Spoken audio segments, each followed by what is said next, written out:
Hello, welcome everybody to another episode of Hobby and Chat. I'm going to talk for about an hour or two and invite you to get out your models and start painting and hobbying. I am the Twinned Coot, and with me today is Age of Nagash. Hi everyone, great to be on the channel again. Like Twinned Coot said, hopefully you'll be able to get some of your hobby work done while we talk about the new releases and updates that I think we got bombarded with the Warhammer Fest. Oh, did we? Yeah, so I think, well, let's talk about what we've been doing in the hobby first of all. I am still getting ready for this GT this weekend, for this next weekend. I should be able to post this by Wednesday, but it's on May 26th. Big GT. I got my Necrons ready. I got one model left to paint. Of course, it's the Tesseract Vault, so it's the giant model. That'll take. It should take a month for me normally, but I'm going to condense it down to a week, I guess. But everything else is done. Got the display board just about done. Pretty happy with everything, how everything's going to go. Got a couple practice games in. So I think I feel prepared, feel ready. Well, that's good. I mean, to be honest, if you need a month to paint something, I find if you only get a week, sleep is really, really, really overrated. So just give up on that. Exactly. And you'll be fine. That's what I've done with many models before. Like when I painted my Archaon, I took the day off work and I stayed up for 27 hours without getting any sleep painting that. I'm not going to swear, but that son of a female dog. So that took a very long time. But, you know, once it's done, and you can enjoy it for the rest of the time. So exactly, yeah. What I've been up to in the hobby, I'll be honest, I've been very, very busy at work, so hobby time's been really, really limited at the moment.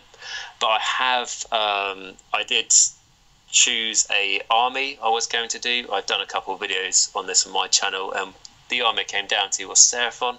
It was closely followed with Internet Deepkin, but the only problem with Internet Deepkin for me is everyone else in my local store has started playing them, which some people might not see as a problem, but if like 5 new people have just started that army in my store, I don't want to that much just jump on the bandwagon and play exactly the same army as them, so I thought it'd be different, and I went for Seraphon. I got the Start Collecting box. I've been very, very slowly painting up a Carnosaur when I have any spare time, and then they dropped news of a Nighthaunt army coming out. So I might have to abandon the Seraphon for a little while to do this Nighthaunt army. So my hobby projects at the moment are sort of all over the place, but that's always standard for me. So yeah, pretty normal. Cool. Well, I guess let's get into the news then, because that's basically the whole show, and there's plenty of it. Yeah, that's what everyone wants to talk about. Yeah, we're starting with the Warhammer Fest, all the announcements from that. I think, first of all, I think you were the one that mentioned that we're making a starter set with Nighthaunt and Stormcast.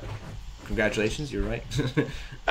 Yeah, it's quite. I was happy to be right at that, not being arrogant or anything. But so I was told ages ago, basically in my local store, that the scenery for the introduction tables were painted up in a death themed, and then from that I gathered that there was going to be a new Start Collecting box, new Age of Sigmar starter box with Nighthaunt and Stormcast in it, and it came true. So that's fantastic. Yes. They're also making a Warhammer Age of Sigmar podcast. I think that'll be cool. They'll be able to replace channels like Age of Nagash and I. Yeah, they'll wipe us out. They see that obviously we had a huge market potential, and then they've just taken it from us. Oh yeah, exactly. But joking aside, any more like content from anywhere, particularly Games Workshop, that they're going to be making is obviously really good. And similar to that, is that the Hammerhell Herald you're talking about, or is that going to be a separate like newspaper article they're doing as well? It's just called Stormcast, and it's the official Warhammer Age of Sigmar podcast. But the Hammerhall Herald, I think that's just articles on the community page.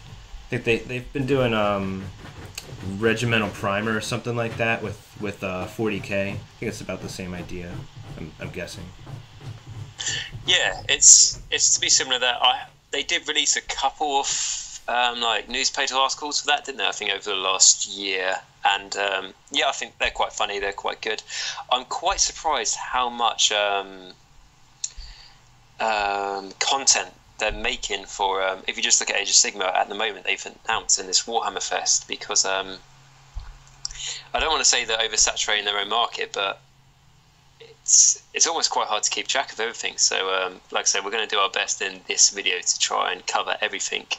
So, yeah, like you say, they're going to do the new podcast and then the new newspaper of the Mortal Realms, and that's pretty much the smallest bits of news, isn't it? Coming out of this release. Let's jump right over to kind of the biggest part of it is the new Nighthaunt faction, and even I don't like Stormcast models normally, but the Sacrosanct chamber that looks awesome. Yeah, I mean, I'm not gonna lie, I'm quite disappointed in myself because I absolutely despise Stormcast. I have no problem saying this. I buy Stormcast on the droves and then just cut them up and put them onto bases for all my death miniatures and every other model, to be honest. I've got those decapitated ones. I've got one where I crit flares, like ripping open the chest cavity of a Liberator. I get really creative with that. And it all stemmed from the Wild West days of Age of Sigmar before points were announced, when my opponent would fight me with 3 Star Drakes and 8 Draconian Guard against my Blood Reaver army. So I was scarred as a child, and because of that I hate Stormcast. But going back to my original point, the reason I'm disappointed in myself is because, like you, Twinned Coot, I do really like these guys, from the wizards riding the like the battle cats to like the new like, is it the crossbow unit or archer unit you've got, and then I just really like the theme of them. And then that also the artwork they did, which was I think the main artwork for this Warhammer Fest, where it was that sort of Amazonian sort of almost shield maiden style female liberator with her helmet off. It's really attracted me to this army. So yeah, I might have to do the Stormcast army, like just add it to the list, and if they are going to be included in this big new starter box, I'm going to buy the box with the Nighthaunt, and if I'm going to get the Stormcast with it as well, I'd happily build and paint them up. So yeah, really, like I say, a little bit disappointed myself, but really sort of excited at the same time. Yeah, I kind of had the same feeling. I do really like I've always liked the Chicken Riders, but I really like this version of them. And the Battle Cats, they're so cool. And it's nice to see that there's quite a few variations of those Battle Cats, not exactly the same one. Right. So, yeah. It's like Nighthaunt's having such a big release. We'll get to a little bit. And then the Stormcast, again, they're having a big release so everyone can sigh, be relieved. But joking aside, they are having quite a lot of models coming out for them. It's not a couple of units, it's almost maybe an army in themselves. I think it's probably more than the Fire Slayers have at this point. They're getting the Bolt Thrower, the unit of crossbow people. There's another unit of more elite models. I don't know what they were. At least 2 characters, and then there's also I saw other pictures of other Stormcast characters that were just different variations of them, and also another Shadespire team, which I knew they needed a 3rd one at least, but they are getting another Shadespire team, and actually it looked pretty cool, I thought.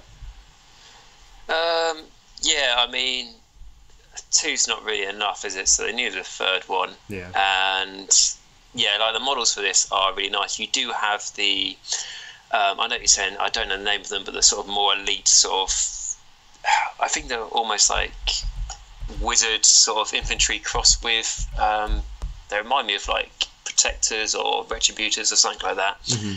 And then you've got the new crossbow unit that are literally firing warheads, which I don't know what's going to be inside them. Maybe cursed souls or something they fire at the enemy. You've got the new ballista, like you're talking about, which is basically like a huge bolt gun, which I imagine is just going to spit lightning. And then the Lord, I'm going to get his name wrong, but the Lord Arcanum? Yep. Arcanum? On his the Griff Charger or whatever it's called. That's, for me, that is a really nice model. That's probably my favourite one out of this because I just really like the pose in it. Yeah, actually, I got all the names here. The main troops, the rank and file guys with the they have little maces. They're actually pretty cool weapons. Those are the Sequitors. The more elite models that I was talking about they're warrior mages, the evocators. They have a sword and a staff. I feel like they're kind of awkward looking, I think.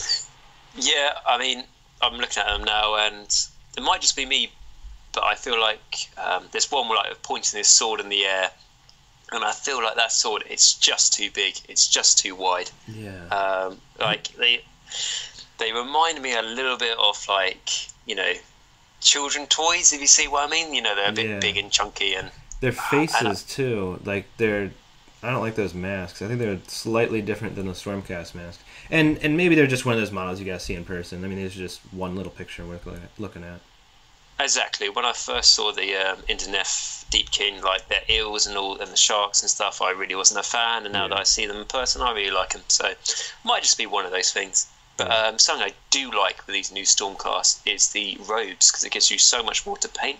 Yeah, right. And just make the colours in them pop a little bit more, rather than just like basically gold and then whatever colour you did their shoulder pads. So, yeah. It's really nice. And then you're saying you're going through the units? Yeah, and then the castigators are these crossbowmen that we're talking about. They shoot these. They're kind of like little. I don't even know how to describe them. They're little like Molotov cocktails almost. They're little. Yeah, they remind me of something. Like Something's in there, I bet. German World War II stick grenade sort of things. I don't know the names of them, but. And then the Celestar Ballista. That's the big crossbow. And I saw another picture with two crewmen that looked very different. They were in different poses. So I wonder if they're getting two different models of crossbow. Maybe one's going in the starter set, one's not, or something like that. Yeah, that could be something they're doing. I imagine, for example, we said, going back to the Eveticator, how do they pronounce the hybrid between these, you know, the warrior mages we're just talking about? It looked a little bit funny. What's the name again? I can't pronounce it. The Evocators?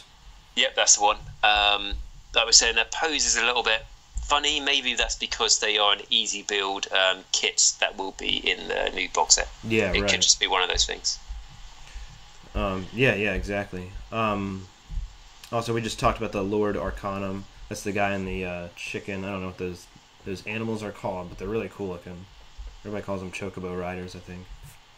Yeah, that is the closest similarity I can put to them, but they are really nice. I do like the original one they did for the Lord Aquila, but this one with him, like, you know, front legs, I suppose you would call them, in the air, you know, like all posed up, is quite...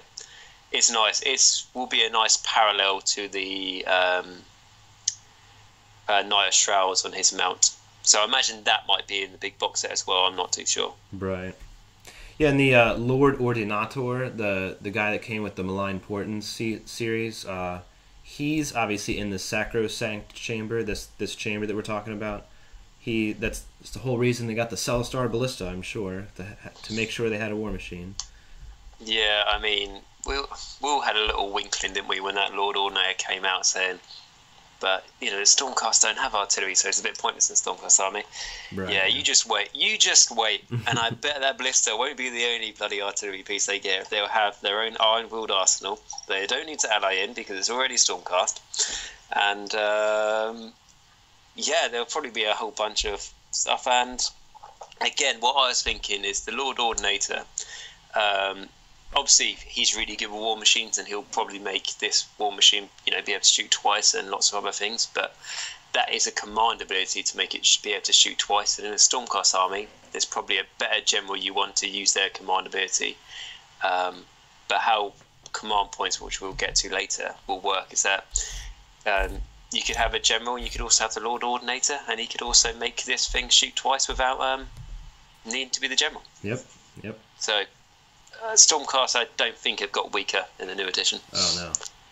And with this new, I'm jumping to the faction focus for Sacrosanct, obviously, but they put out a war scroll, the Knight Incantor. This is that female wizard with her arms up. She's kind of cool too, and I assume that's another one on the Battle Cat. Maybe it's the same type of model, but she has once per game automatically unbind a spell. item. That's pretty cool. And then another once per game to get off mortal wounds. But her signature spell, her unique spell, is kind of like Arcane Bolt, except it hits everything within 18 inches. Hits them with one mortal wound, and then subtracts one from their run and charge, I believe, as well. Yeah. So that's actually pretty cool. That's kind of a big explosion to slow everybody down around you. Yeah, I mean, obviously the first wizard they're going to announce for the Stormcast isn't going to be a bad wizard. The other things is, I would like to see its points. I hope it's more than my Necromancer, because she also gets 3 attacks. Well, hit on a 3, wound on a 3, -1 rend, and D3 damage, which it is a good stat line. Yeah. She's got a 3+ save as well, and like I say, she's got that once per battle ability to be able to deal mortal wounds to the enemy as well, doesn't she? Right. Yeah. Which is it's all exciting. It's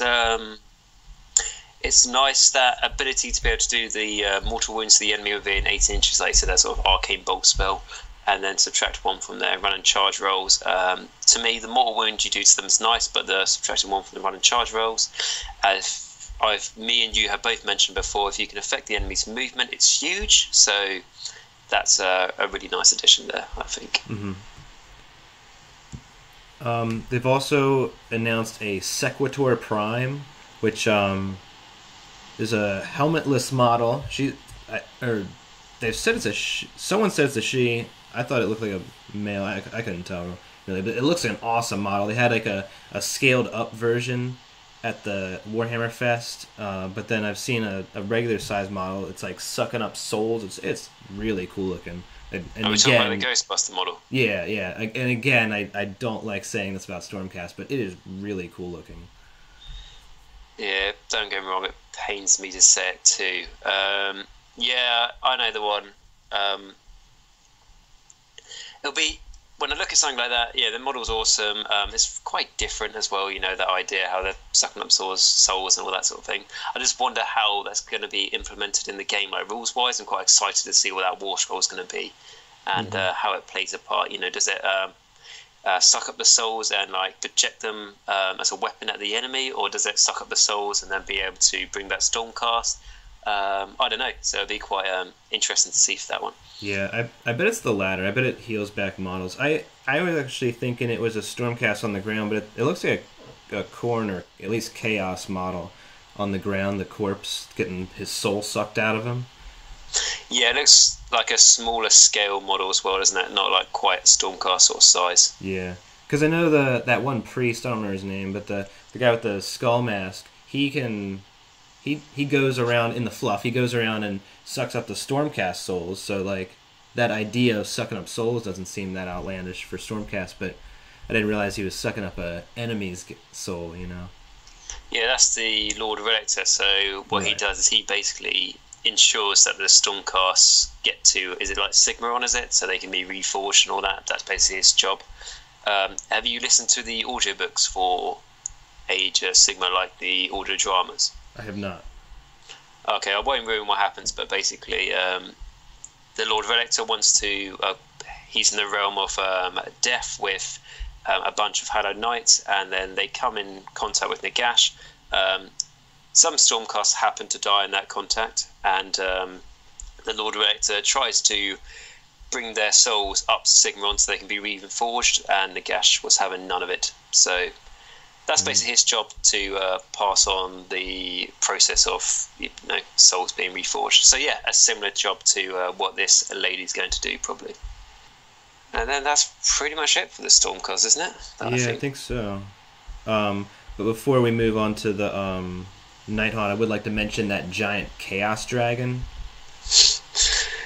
Yeah, that's like I said to you before the show started, I do like my kidneys too much, but if I ever could get rid of one, I would have to, because this dragon is absolutely amazing. It's going to cost a bomb. I don't know how it would fit on a table, but oh my god, that's the nicest dragon I have seen. I can put my hand on my heart and say that is really nice. And it looks like there's almost like a slaughter priest on its back. I think it's a Chaos Lord or a Khorne Lord, but it's huge. And when you see the little man run in front of it from the giant kit is. I really want it, but it's going to be about £500. So about what's that, $700, something like that. Yeah, I think it'll be about that. He is just so cool, and the wingspan is gigantic. It looks like it's bigger than Smaug from Hobbit. I think I saw that in person. Yeah, that thing is huge as well. But this looks bigger because he's like standing up on his back 2 feet. Well, I saw this Age of Sigmar Open Day at Warhammer World a couple of years ago, so it might have been downsized a little bit from the original sculpt, but its wings were bigger than a Dreadsaurian. Okay. So, yeah, it'll be interesting. I don't know how this will fit within your 12 inches for your deployment range. That might be. You might have to speak to your opponent before it. And the other thing I wonder is that how good is this going to be in the game? Because it can't be too good. And I'll tell you for why. Because if this is a model that's like 1,000 points and it's really powerful, surely this model would have beaten the crap out of Archaon and would have became the Everchosen. Yeah, that's a good point. Like fluff wise, I might just be thinking about it a bit too silly and a bit too much. But if this guy is better than Archaon, surely he would be the Lord of, Well, Chaos. Archaon can still roll those 2 6s and just wipe him off the field. So if he feels like it. That's true, but if he doesn't roll those 2 6s, he's got -1 rend. I imagine this lovely dragon's got a bit more than that. Yeah, but I kind of hope he's like the price of a whole army or so. I think that would be kind of cool. Yeah, I do hope he's the price where you can put him in an army and you've got enough points left over for 3 units of 10 Marauders. Yeah, right. So this guy is. I don't know how much Marauders are. How much are they? 60 points for 10 or something? I think it is, yeah. Yeah, so say this guy is. What's that, like 1,820 points or something? Yeah, he should be about that. Could work out well. I would love to buy one. If it was about. It's not going to be, but if it was about £300, I might be able to save up at some point again. But it's not going to be that cheap. Yeah.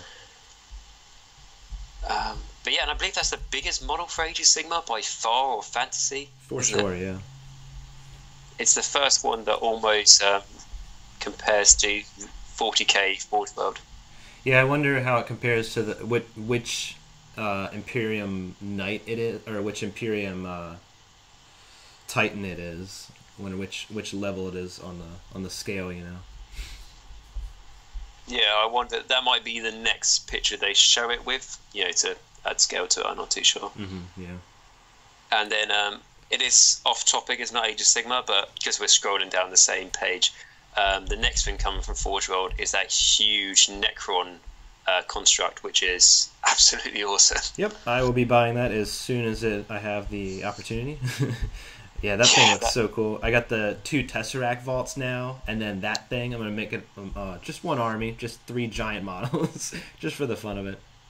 Yeah, but you, like I said, I haven't played much 40k, but you can do that, or there's like is there a detachment or something? So, yeah, there's a detachment. I'm assuming that's a Lord of War, which is kind of like a super heavy kind of model.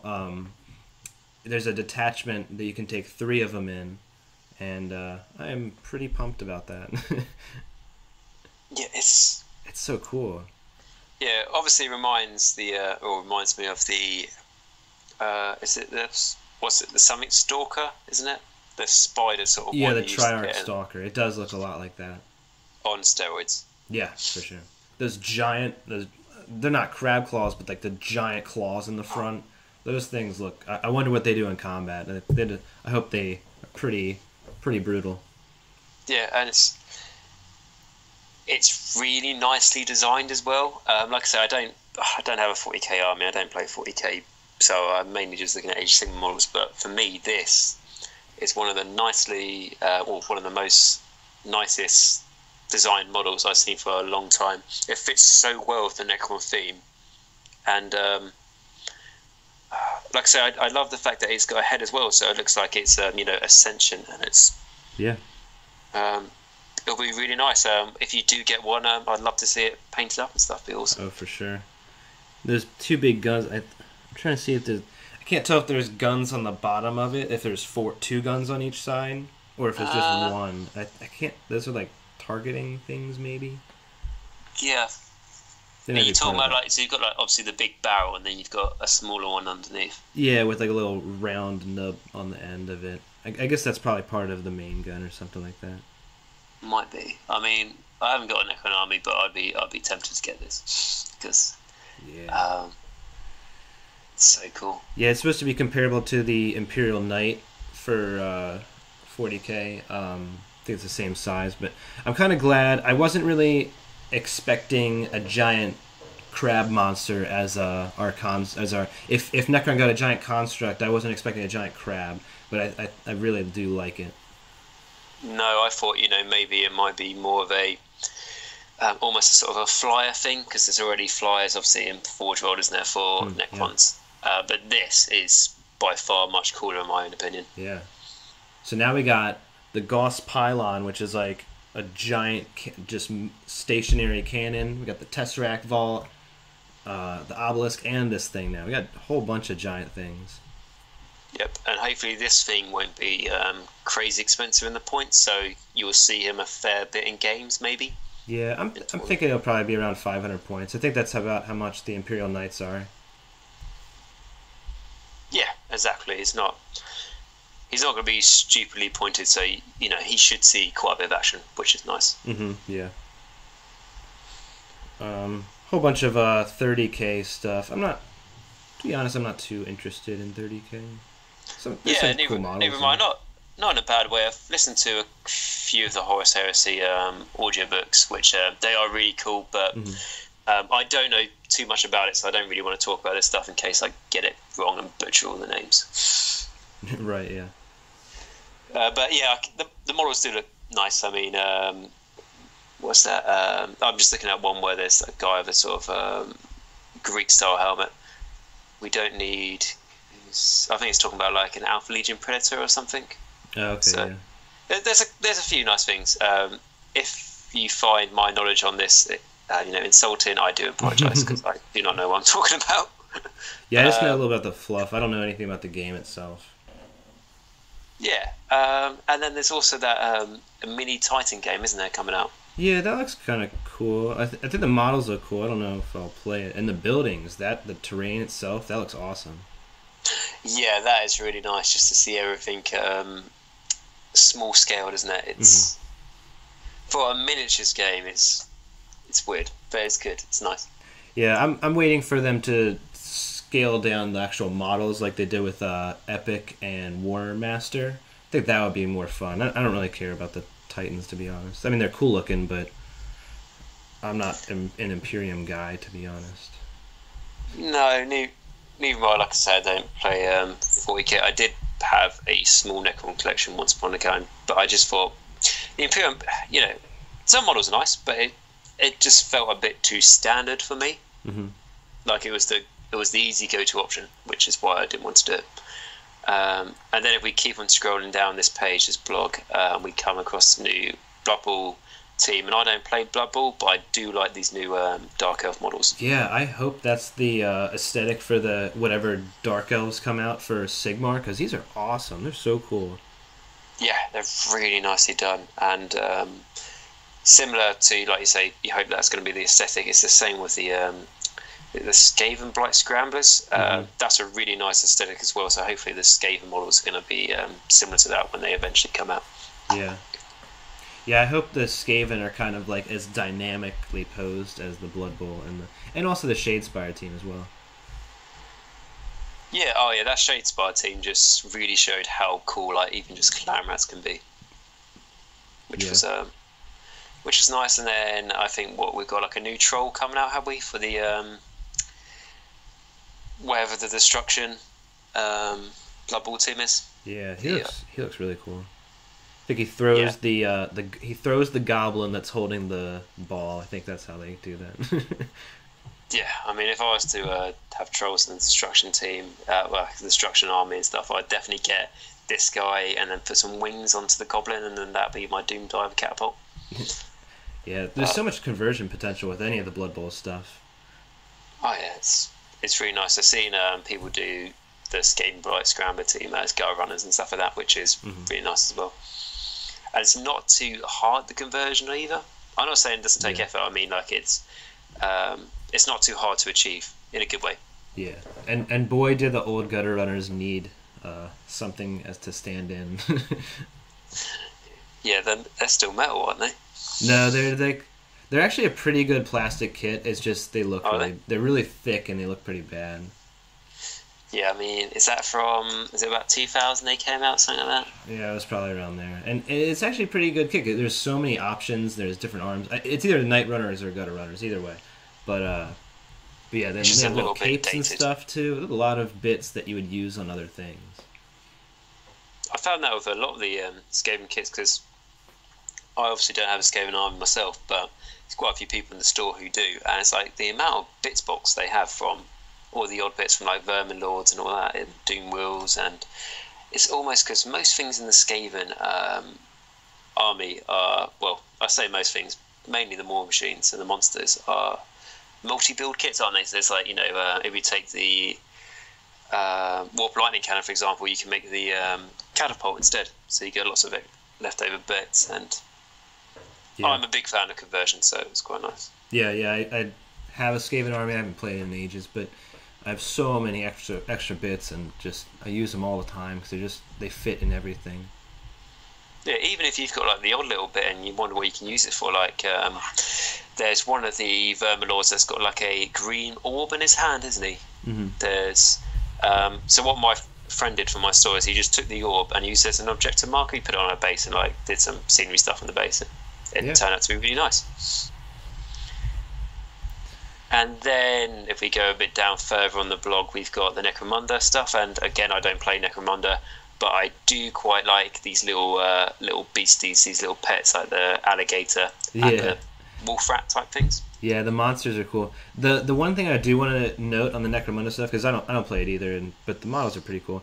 That the one with the shields, like the energy shields, like they're that clear plastic. That's really cool. I hope they start doing that more. Forge World or Games Workshop. Do you see which one I'm talking about? Yeah, I'm on it now. I haven't looked at them before, but yeah, see. This could be a trial thing that's in. See if people like it, because that's really nice, and you can see like the technology there and how it all works. So yeah, I think that's really cool. I think a lot of people didn't like the Necron green rods, but I think they're pretty cool. I go on eBay and buy the different color rods because I don't like the green, but I think they look cool, and this clear plastic stuff is pretty neat. What are you saying? I just agree with the Necron stuff. Like I said, I only had like a little small collection of them, but that's one of the things that appealed to me. With like the, I quite like the green, but I did see you could get like blue rods and stuff as well. Just like the nice, like really bright, like clear plastic colours. Mm-hmm. Was nice. It made them a bit different as well. So if they did this with, it's almost just like perspex, isn't it, with the shields? Would be a really nice thing. Easy to paint. You just keep them on the sprue. Just paint the middle bit, and then obviously paint the whole miniature separate, and then just glue them on at the end. Yeah. And yes, it's nice. And moving on to the little pets. These are like wolf rat type creatures. I'm just looking at them, and I'm wondering if I can make flesh hounds out of them for corn. Yeah, sure. Which could be. Put some rods into their neck and then green stuff the like the frills, and could work. Oh, I do like that alligator. He's so cool. Yeah, I want that for a Seraphon army. Yeah, that would be I want to have skinks riding him. I don't know. Man. Yeah, they would be my Saurus Knights. The they could be cool salamanders or razor. Well, I think it'd be better salamanders than razor. Yes. Yeah. Oh, yeah. You hit it on the nail there. Salamanders. That's cool. If these things are not a lot of money, I will get them. Like if you can buy them separately. Well, I think the salamanders themselves are fairly expensive anyway, so. Well, they probably like £15 for one or something. I bet it's about £20 for you guys. Gosh, yeah. But yeah, so yeah, for Necromunda stuff, like I say, I don't really know anything about it, but nice models. Looks like they've got quite a few things. And overall, with the, I think it's mainly Age of Sigmar focus, it's Warhammer Fest stuff, and I'm sure it is, but I think everything got a bit of something. Yeah. Even Lord of the Rings stuff got some stuff. You know? Oh yeah, there's a lot of cool Hobbit stuff. Another game that I don't play, but I always pay attention to the models because I like Lord of the Rings. Yeah, I love the films. There's a bit of resurgence of it in my store, so I might have to jump on that at some point. But at the moment, like I say, don't have loads of time for the hobby at the moment, so I'm going to try and focus what I want to crack on with. And my favourite thing out of everything is Age of Sigmar. So yeah, same here. Except I'm favoring 40k right now. But hopefully, this injection of new stuff in Age of Sigmar will bring people and me back. And actually, pretty excited over the last week or two.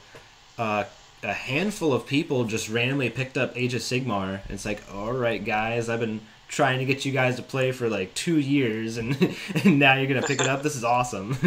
Because you say there's not, or there wasn't that many people in your local area that played it. Yeah, there is. I could only find like my immediate friends, and I would have to like kind of talk them into a game because they were more into 40k at the moment.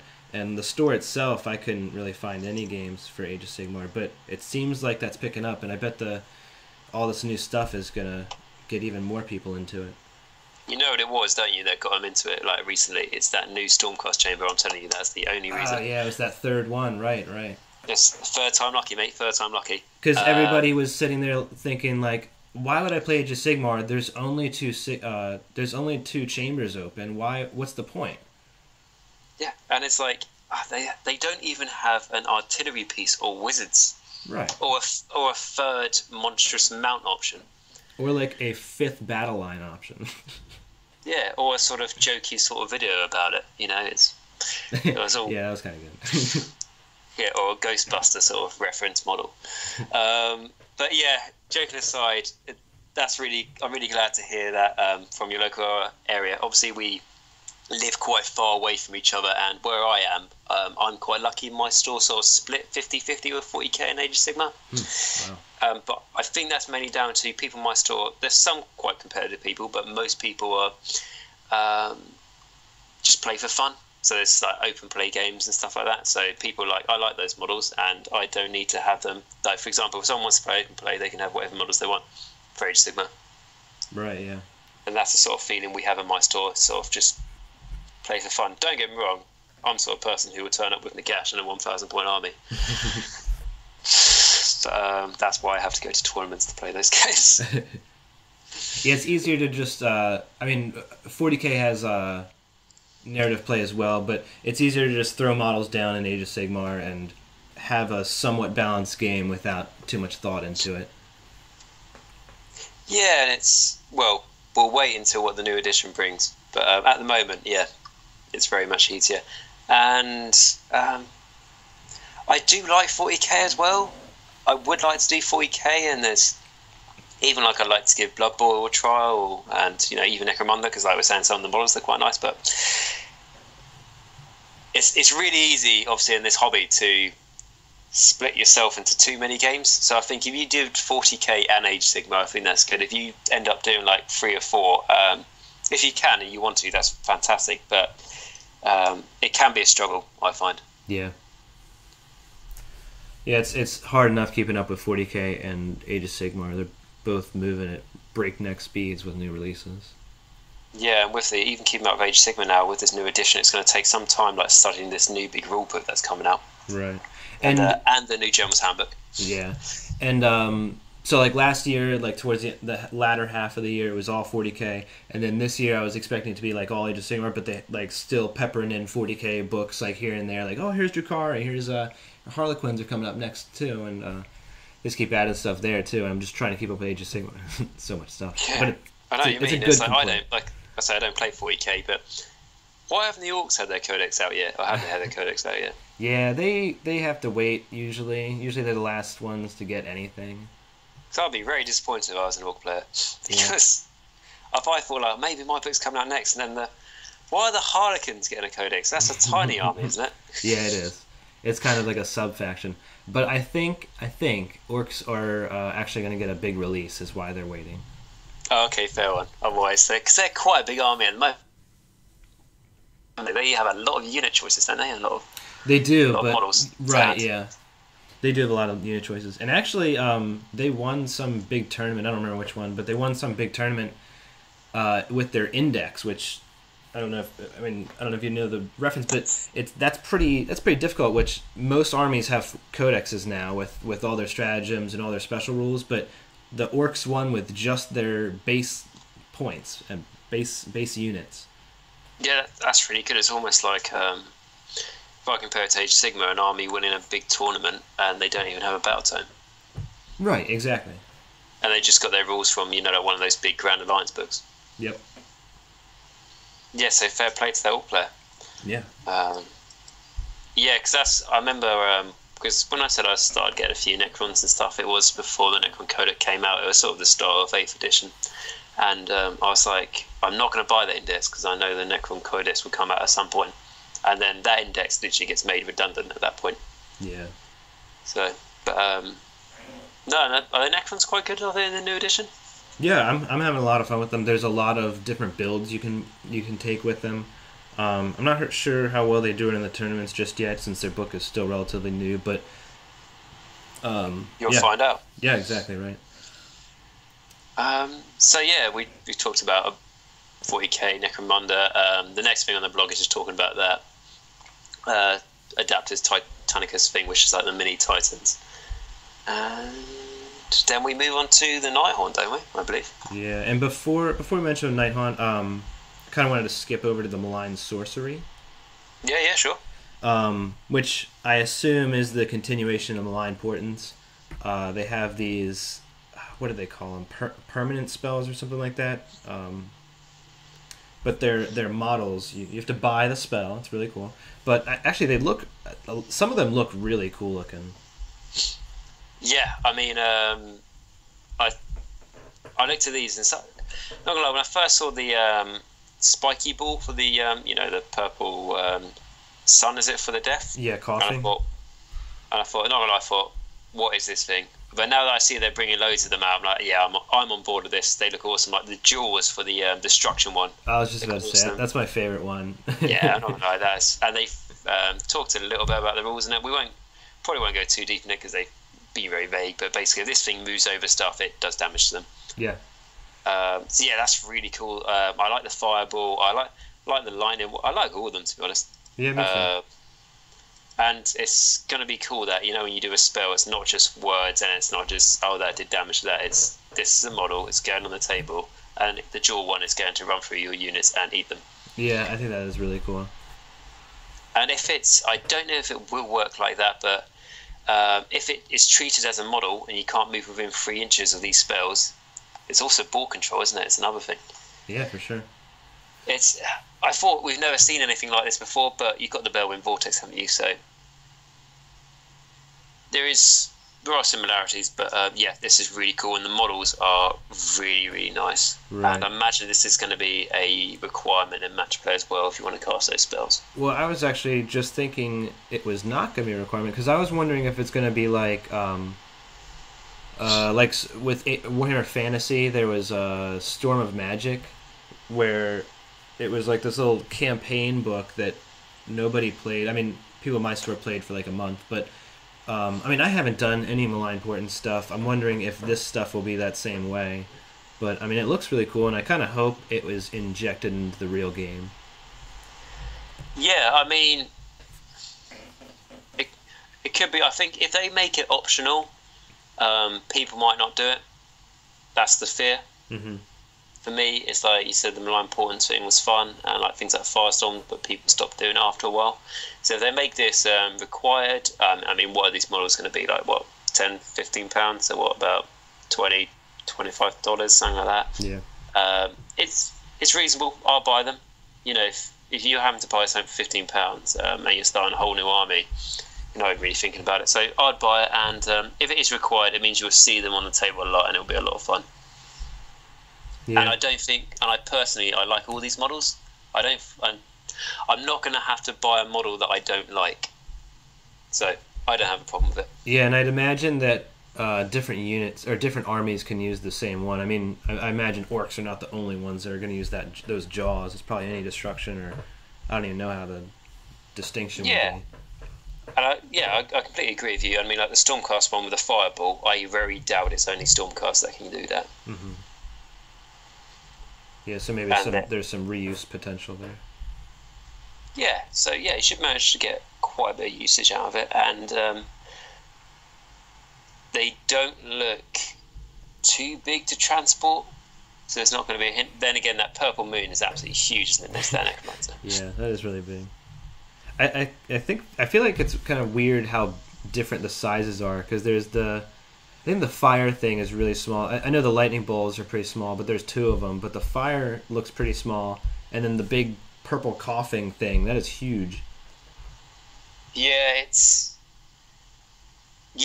yeah, it's very different. Maybe the big purple sun is going to be, I don't know, it casts on a 10, and the other stuff casts on a 6. You know, it might just be like that has a bigger effect. Yeah. We'll have to wait and see. With a lot of this stuff, it's just speculations. We are going to have to wait and see. Right. Yeah, and like you said, while they released the rules for the jaws, they didn't really. They just said how it does damage. They didn't say like how you move it or anything like that. Although it kind of seemed like you would be able to move it around and stuff the way it was written. Yeah, I imagine it's going to be. I mean, I don't know anything, but I imagine it's going to be a D6 movement or 2D6, like very random. Yeah, that would be good. I think these spells are going to be hard to control. I don't think they're going to be as simple as they're going to work perfectly how you'd like them to every turn. There might even be like a scatter dice. I don't know. Yeah, I would actually kind of like that. That's how some of the spells... There are some spells, like I guess there are vortex spells in Warhammer Fantasy, where you had this, like... They sold these little... It was basically a template, but it looked kind of cool, and it would move around the table and stuff. Yeah, I'm a big fan of that. I'm a big fan of making your games random. Yeah. You know, that's the fun. When the unexpected happens, obviously when it's unexpected and it's bad, it's annoying, but it still makes the game exciting. Mm. That's why I would not want to play as each army, because it just pans out exactly how you plan. Yeah. But moving on. So yeah, those spells are nice, and we haven't seen a Chaos model next to one of these, so... Good point. I don't know if that means anything, or it might do. Maybe there's more spells to come. Right, and also they only show 5. There's, well, actually 6, but and they all seem to be linked to one of the lores of magic. So I guess they're not showing everything right now. Yeah, the only one where I'm not too sure the lore of magic is the one with the Indeneth Deep King. I think that's death, because it looks like it's souls. Yeah, I guess. Yeah, that's gotta be it. Because Shadow must be that big purple coughing thing. The purple coffin thing is death. I'm basing that purely on there's a skull in it. So. Oh. Well, I thought you were saying that Indeneth Deepkin thing was death. There might be two. I don't know. I have no idea. To be honest, I'm only saying that's death because there's a necromancer next to it. Right. That's what I was thinking too. But then the other one has more skulls on it. The other one does have more skulls on it, so it's the way of skulls. This shouldn't be the way of Warhammer, because there's skulls on literally anything. Even the good guys have skulls in them. Right. The one next to Marathi is the realm of light and shadow, isn't it? Because they revolve around each other. Right. Yeah. But is there dark? There's dark and shadow, isn't there? Is there? Oh, why should I make things more confusing? I don't remember. The fireball is definitely fire. That's true. We can agree on that, and then the jaw one is beasts. Yep. Oh, it's not beasts, is it? What is it? Wild? Is it beasts? I think it's beasts, isn't it? Yeah, it used to be beasts. Anyway. Moving on. Before I lose my mind. Then is it the Nighthaunt stuff now? Nighthaunt. Oh man. And just let's preface this by saying both I and Age of Nagash are probably a bit biased to this section, but. I don't know what you're talking about. Okay, that's true. Yeah. Yeah, absolutely. I mean, I think I said numerous of times how much I favour death, because I've got to. It's like when the news dropped last weekend, I didn't know what to talk about, and I was like, my channel is a death channel, so it has to be Nighthaunt, and boy, are we spoiled for choice to talk about this stuff. Yeah. So let's. I'm just gonna skip to that Nighthaunt faction focus article, which a lot of these so all the faction focus articles, I've just been, after the first one, I just started skipping to the new stuff, because it seems like they got a player perspective, which is cool, but they never let the player play the new rules, so they're basing everything off the old stuff. So they're like, oh, Tyler, what would you like to use in the Nighthaunt army? Well, I think I'll use some Spirit Hosts and Hex Wraiths. It's like, I don't think people are going to be using them quite as much after the new stuff's out. No, because they're the only units you can use currently, because they're the only units that are there. Yeah. It's like Spirit Hosts.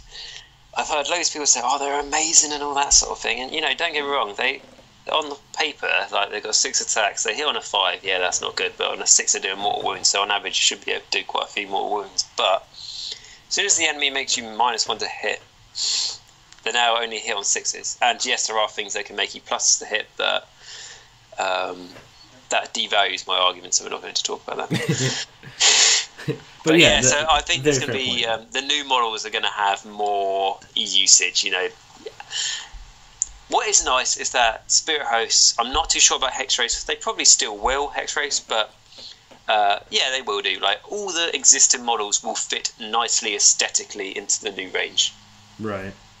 I don't see there, like, if you had a Hex Wraith next to one of these new, like, Hex Knights, where they are, I don't think that Hex Wraith will stick out as being the odd model, because the horses, the capes and them are all sort of designed the same. Right. Yeah, and there's a picture of the new models with Spirit Hosts and Hex Wraiths kind of standing in the background, and they kind of look, they are a little bit less, or they're a little bit more generic ghosts. The new Age of Sigmar Nighthaunt stuff, it looks pretty, like, it looks like it's from Age of Sigmar, while the Spirit Hosts are kind of generic ghosts. While they look cool, but they're just kind of generic. But they kind of fit more as background models even. Yeah, I agree. So, like I said, they do fit into the army, but yeah, to a certain extent, not as well as the new stuff, because they are more generic ghost-looking models. Because ever since Age of Sigmar came out, it's been a copyright issue with Games Workshop trying to make their armies they come out with very much an Age of Sigmar army, so no one else can copy them. Yeah.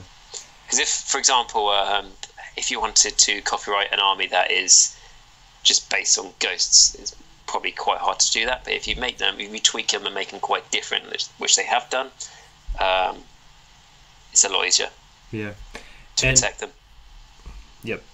And the picture that I'm talking about, it's one of the first pictures on the Nighthaunt article. It has Archon and Nagash and Mortis engine in the background, but the Archon is like up in the front, so I'm wondering if you're going to be able to take Deathlords in the Nighthaunt army, or how that will work. I wonder. Potentially, they might have just put these all in there because they've all got Spirit Hosts and stuff floating around them. Mm-hmm. And I see what you're saying. What you're saying would make sense, but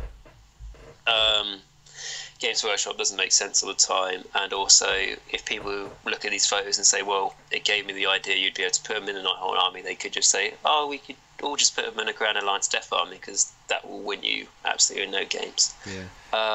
And they also could fit as allies. You could be playing some like 10,000 point game where Nagash fits as an ally. Some house rules. Get up those points and you should be able to. I absolutely hope that Morse Engine is now going to become a Nighthaunt model. I severely doubt it, but hopefully it will get the Nighthaunt keyword, because it's in a start collecting box with the other Nighthaunt stuff. Right. I think it has the Malignant keyword, which is the Ghost keyword, which I don't think they've used yet. I wonder if they'll use it with the Nighthaunt book. Malignant, I don't think it plays any part at the moment. I might be wrong. There might be the odd spell out there that affects Malignant, but I don't think it does. Right. So hopefully it gets switched over. It's ever since that Start Collecting box came out, it annoyed me a little bit, just because say someone went into a Games Workshop store for the first time, they saw these ghosts, they wanted to get them, and they'd buy that box, and then they get told, well, the big monster essentially in that box can't really go the rest of the army. Yeah, it was kind of odd. Yeah, but anyway, there's enough new models that Nighthaunt has to make up for the lack of a couple others. Right. Yeah. So the new battle line, I think, are obviously going to be the Chain Rasp Hordes. They're the I think they're actually on the 25mm bases, which is, I think, the first thing in Age of Sigmar to have those bases, I think. But they're just little ghosts. They got like chains on their hands, little axes and stuff. I like them a lot. Yeah, for like a basic battle line. Well, I say basic. For a battle line unit, they're going to be very nice. They'll come as I believe 20 in a box they'll come as, because on these bigger pictures they seem to be in groups of 20. They will be ethereal, so they won't take any rend, or they won't have any modifiers to their save, essentially. So for a battle eye unit, that's probably going to have either a 5-up or maybe at worst a 6-up save, but it can't take any rend, so we'll always get a save, unless it's like more wounds, obviously, but then it should get a death save. But it's going to be a pretty hard battle eye unit to shift. I imagine if they each get like 1 attack, 4s and 4s, -1 rend, like 1 damage, and then maybe if they get a 6 to hit, it does a mortal wound. It's really, really good at that point. That's all just guessing and stuff, but it could be really nice.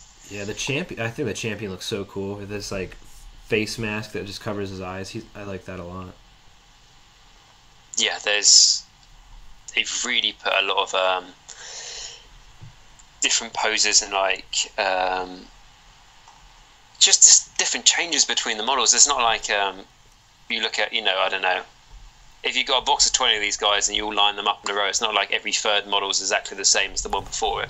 Right. Yeah, you'll usually look at the Games Workshop pictures, like with I'll put it up on the video, but the group of like 20 of the same model, and you'll see they'll just like copy and paste like 5 different models, kind of the same every 4 times or whatever. But like it's kind of hard finding the model that looks like the same model in the chain rasp boards. Yeah, I mean, to be fair, I have just gone up to a bigger picture, and there are like 2 models that are exactly the same, standing next to each other. But right, and they're right in front of each other. Apart from that, they're all together. Yeah, exactly. But there's a lot of variations. What our point is.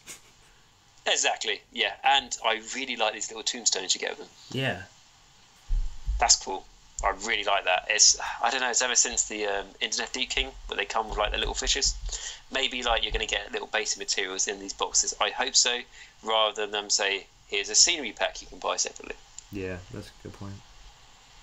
And then we get to something a bit more scarier, don't we? Is it the Glaive Wrath Stalkers? Is that right? Yep. Yeah, the Glaive Wraith Stalkers. Yeah, they're so... Oh, man. Everybody's speculating them being Skaven undead, which would have been cool, but I don't think that's what they are. No, they're... I don't know much about the folklore behind it, but I know they are based on, like, Welsh folklore, where it's if you look them up on Google, there are these, like, ghost creatures with, like... their heads are like the skulls of horses and all that, and they've got scythes. So they are based on like old folklore from our own world, from our own planet, which is pretty cool. And they look pretty twisted and horrible. I'm sure they're going to be quite good in the game. Yeah, they got those big scythes, but I think they're on 40 mil bases. I think they're actually pretty big guys. They might have 2 or 3 wounds even.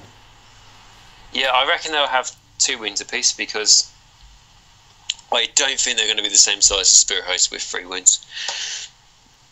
Yeah, right. But they are very, very similar to the next unit as well, aren't they? Yeah, I couldn't tell for a while if they were the same kit, but I do not think they are. No, I thought at first they were, but I think there are enough differences, isn't there, to separate them. Yeah, that's the Grimghast Reapers is what we're talking about, which are almost kind of generic, just death, this ghosts with hoods and sides. But they got the little distinguishers they have. Their eyes are covered because Nagash wanted them to be like some frenzied monsters, which the fluff behind them did sound kind of cool, and I wonder what the rules are going to be. Yeah, and again, like, you're talking about the fluff a little bit. That's something I have liked with these faction-focused articles. They haven't just shown these pictures; they've given like a little bit of backstory behind them, which is really cool. Rather than you just looking at all these ghosts and just going, they all look the same, they all have the same story. These ones in particular, the Grimghast Reapers, do look very, very, very similar to a Khan Wraith. So I don't see how a Khan Wraith is a hero and these guys aren't. Yeah. But no, the aesthetic is nice, and I wonder how they're going to different themselves from the the Glaive Wraith Stalkers, because they're probably going to be very similar in size. One might be more defensive and the other more offensive. I'm not too sure. Well, I was thinking that these guys are on 32 millimeter, 32 millimeter bases, and then I really think the Glaive Wraith guys are on 40 mils. Okay, so they could be like the next step up. Yeah. And they do have a musician, which a lot of the Age of Sigmar stuff hasn't had musicians and champions. Well, I think they've had champions, but not musicians a lot of times. But have they got a musician, have they? Yeah, the ones with the scythes, I already forgot their name. Grimghast Reapers. Okay, that'd be good. Just hopefully give them a bonus to charge or something like that. Yeah. Or to run and charge. I like the old command units from Warhammer Fantasy. Yeah, I like the traditional. You've got the bannerman, you've got the champion, and you've got the hornblower. And this is totally off topic, but did you see? I didn't have Deepkin have their banner gives them like +1 attacks. Everybody was going to take a whole unit of banners, and Age of Sigmar real quick squished that. Yeah, what is it? Did it used to be for like every banner you had in the unit, you got an extra attack or something? Yeah. The banner for some reason gives the model +1 attack. I don't. Okay, but surely he would have less attacks because he's carrying the banner. No, I don't know. And then they all have banners, and they all have plus. Yeah, but Games Workshop stopped that, which is a good idea.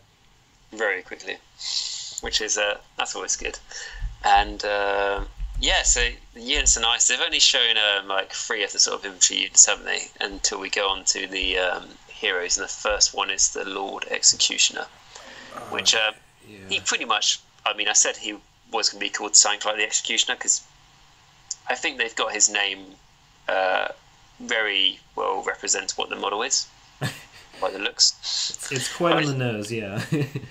I mean, he's got like the beheading axe and the hangman noose. I mean, right. And then some ghosts floating around. Which I don't know what he's going to do. He's going to hang somebody up there and then chop their head off, like reach up there and chop their. I don't know. Yeah, maybe the little ghosts help him out though. I mean, the practicalities of it as well. I mean, like, what is? I mean, you can see the the structure of the noose and stuff tied around his back. But if he's a ghost, does he have a back? Nah. What's it tied? Would it not slip down? If he's ethereal, so like he can move through walls and stuff, does the wooden structure also move through walls? I imagine all of that is ethereal, and it's just kind of like manifesting to look real. Because I mean, the cloak isn't real, but it looks real. Yes, it is true. I'm thinking far too much into this, but I imagine he's going to be one of the more combat-orientated models for the Nighthaunt. Which I think will actually, with the new edition, which we'll talk about in a minute, but I think the combat characters will actually get a little bit of time in the sun. A little bit more time in the sun, I should say. Yep, I know what you're talking about, so we'll get into that later. But yeah, I think they will. Hopefully this guy, maybe when he kills something, because he's the Executioner, he buffs the Nighthaunt units around him. Yeah. Because he does it in such style, and then maybe I was going to say he decapitates them and then puts them through the hangman noose, but that wouldn't work, would it? So cuts off a limb maybe and puts them, I don't know, but hangs them on display. There you go. But I don't know if you've seen, but there are other images. There's images of, I think, 2 other Lord Executioners, different models, different pose. I'll try to find pictures and put them on the video, but they look really cool. Yeah, I saw that, and I didn't see that until probably a couple of days after this release, and I was like, my mate was saying, there's a couple other heroes like him. I was like, no, it's just this guy, isn't it? There's not going to be... And then, yeah, there's like a couple others I don't think they showed in the video, and I'm like, how many models are we getting? It's like, in a good way. Right. Yeah, I think... So, yeah, that's cool.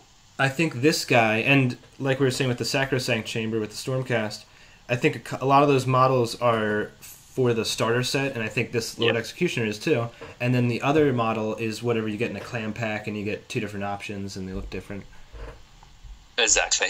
I think you're right on that one.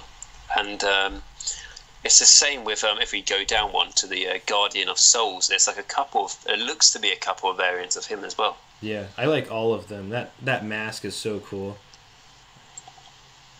Yeah, that mask is absolutely awesome. And the lantern, the dynamic of these models as well is really nice. And, obviously there's lots of like whispers and like ghost ethereal effects coming off the model. They don't look too fragile either. Yeah. which is nice. They don't look like, oh, I don't want to put this in a case because it's going to snap. Although that Lord Executioner, I'm kind of worried about that guy. He's where he's holding the axe. The strain on the axe, and also if you get to, like the edge of the handle on the axe, like where it meets the blade. Yeah. That's a lot of stress. I'll be cutting it and putting a pin there, I think. Yeah, but they look really good, and it's really cool. They all look like they're floating, and they're just knocking out of the park with that. Maybe. Yeah, and they're all themed in a really good way. How it unites the army so nicely. And I'm not gonna lie, when Nighthaunt, we had like a hint that they were going to get some like a new battle tome coming out. I did wonder how are they going to make the models different, because they are just ghosts, and I think they've done that pretty goddamn well. Yeah, for sure. They have a lot of variety there, and then the Guardian of Souls, to me, he looks like he's going to be more of a supportive model. Mm-hmm. He's going to buff nearby units. That's just my guessing, but whereas the Executioner looks like he's going to be more combat orientated, this guy looks like he's going to do most of his stuff is going to be to do with whatever that lantern is. Yeah, it says it's a lure light. I wonder if Nighthaunt is going to keep its battle trait of ethereal rulers, I think it's called, where they kind of teleport into the battlefield, which I wonder if this guy, because 40k has some item or things that work where if it's down on the table first and then you teleport something or you deploy something near it, you can go within 9 inches of another unit, of an enemy unit. So maybe if like the Guardian of Souls is up there, you can deploy some Nighthaunt unit within 6 inches of it or whatever, but within 9 inches of an enemy, so you get a closer charge or something. That'd be cool. Yeah, I think that's actually a good idea. That could be what it is. Was it the Knight of Xeros for the Stormcast? He had his rules changed, but he could like bring down guys within range of the enemy. It would be a nice thing. And on that note, it would be interesting to see if the Legion's ability, if at all, the changes that come with it. Yeah, because I doubt they're going to be exactly the same as they were in the past General's Handbook. Right. I like the option to do that is nice, but on a 3-up, I find is kind of it adds too much randomness to it, and I didn't use Deep Strikes in 40k for that same reason, because it was on a 3-up, and I find it kind of lackluster, the whole Nighthaunt battle trait. But with some things like this Guardian of Souls, maybe, or other things, maybe it'll be more useful. Maybe it'll be one of those units is guaranteed to come in. Right. Yeah. Or maybe he brings in a unit guaranteed or something. Yeah, I mean, like I didn't. I haven't played Nighthaunt Army, so I don't have one. But this guy I saw who does, and one game I had against him, and one whole game his Mongol just didn't come on the table. Right, exactly. That's the one time I used the Mongol, the same thing happened. Yeah, and this is before the point changes on it and stuff, and the rule changes, so it was a big deal that thing didn't come on. Yeah. Hopefully he'll add. That's the nice thing, is exciting is that we don't know what's happening, we can't even guess, so that would be nice to see. And then we have the centerpiece for the Nighthaunt range that's been exposed to us yet before we talk about the Mortarch of Grief. Yeah. It's the new Knight of Shrouds on his skeletal steed. So cool. Oh my god. The pose as well it's spot on. Yeah. I like that it's not just a regular horse. It looks a little bit bigger than a regular horse, but also that it has those horns and the mask and stuff. It looks a little bit more like the old the Nightmare or something like that from Warhammer Fantasy. Yes. They had some mount that was between a horse and a manticore type thing. For Dread Abyssal. Yeah. That was it. And it reminds me again of the Glaive Wraith Stalkers. That sort of element of like twisted, unnatural creature. And I just love how the sort of the cape, what the the horse has is I don't know the name for it. Its decorative robe it's wearing is sort of like splintering off into like whispers of spirit and all that, which is it's half spear, half skeletal, which is really nice, I find. And hopefully its War Scroll will reflect how cool it looks. Yeah, and I like how Night Shots does not have legs. I like how he's just like floating atop the horse. Yeah. Yeah, obviously the horse moves quicker than the night shrouds. That must be how the logic behind that works. Yeah. And also, does that sword fit within that scarab? Oh, right. Yeah, that doesn't look like it might not. They haven't learned, have they? It looks too long. If we don't even talk about width, it's I don't know, little things. I don't know. Yeah. I'm thinking too much, but he does look really cool. And also I want to note that I did see in those other pictures of the Stormcast, I saw other what I'm pretty sure are other Lord and Ordinators, like the Malign Portents guy, and which obviously this is another version of the Knight of Shrouds, which is the Malign Portents. So I'm wondering if, and I hope that was it Gitmob Grotz or Moon Clan Grotz and Dark Oath Chieftains or whatever. I hope they're both getting new books pretty soon, because the Sacrosanct Chamber, the Nighthaunt Chamber now, or the Nighthaunt book now is a book. I wonder if these other two armies are going to get one, which they do. They should. I hope so. I had a short conversation with this in the store yesterday about it, and he really likes Moon Clan Grotz and stuff. And I just said, you can keep hoping. There's hope. It might happen. And like the Moon Clan, for example, didn't have allegiance abilities in the Second General's Handbook, which is an indicator that they might have a battle tome coming out. And then they've talked about on the other side with the Dark Oath War Queen, or the War Chieftain, or whatever her name is. They talked about the Ever Chosen and Slaves of Darkness, which we'll get onto in a little while. So that's a hint that maybe they're going to do something with that, with her included.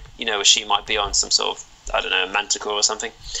So there's hope. The Moon Clan and this Slaves of Darkness / Ever Chosen could have a new battle tome out.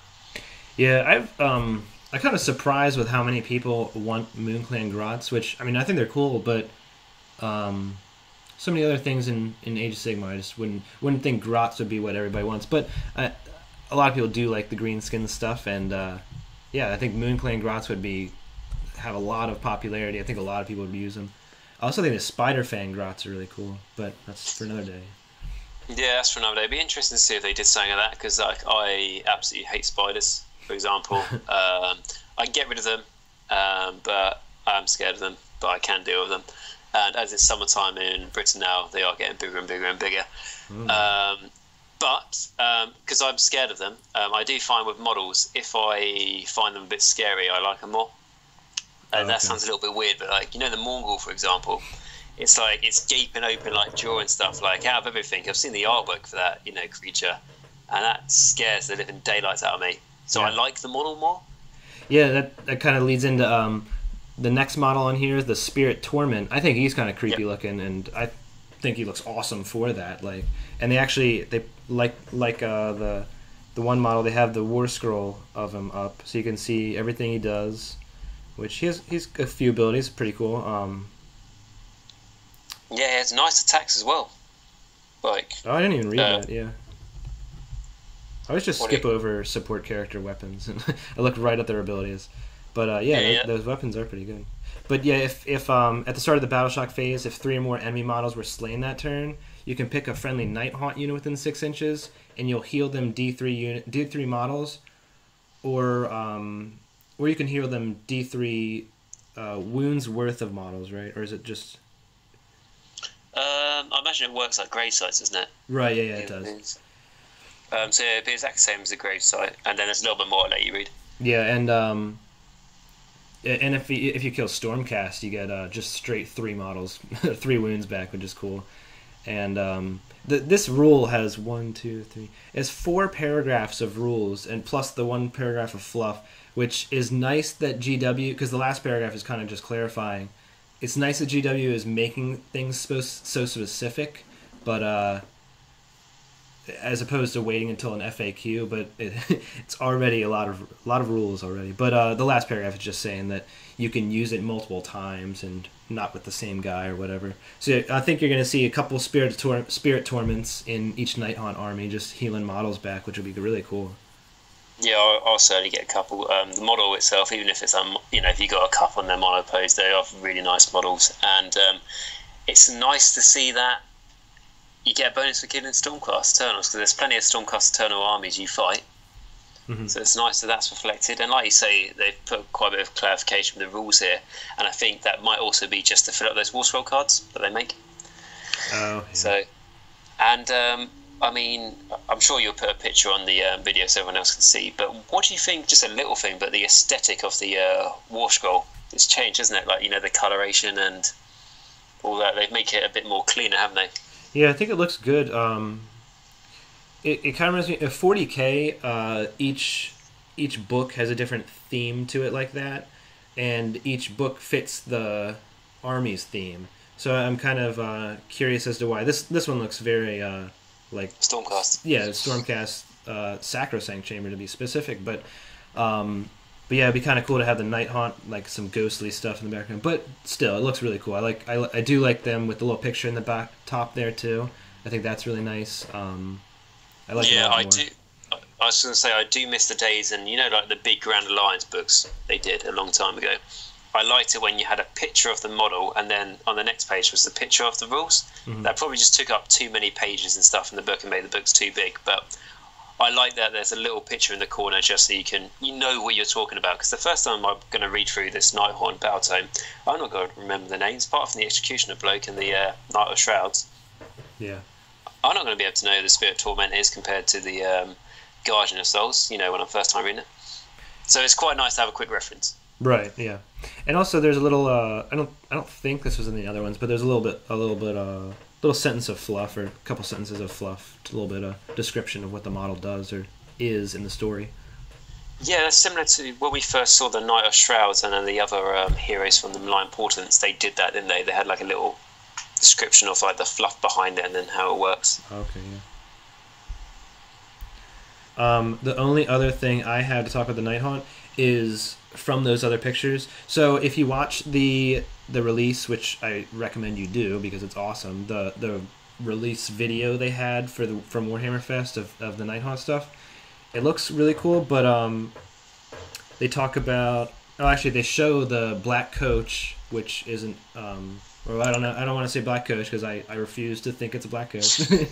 But it looks really cool. It's huge. They just showed that like one picture of it pretty much. Yeah, and I honestly hope the rules don't change because it'd just be funnier. Because you want to buy it because it's such a nice model, but you never use it.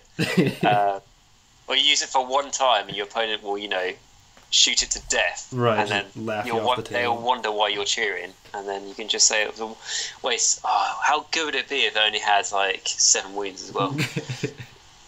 I think, joking aside, it's going to become a lot more supportive. Its rules are obviously going to get a complete rewrite because there's no way that model is going to be 120 points. You think it's going to have ethereal? You think it'll get the ethereal rule? It'll be bestowed with the ethereal rule?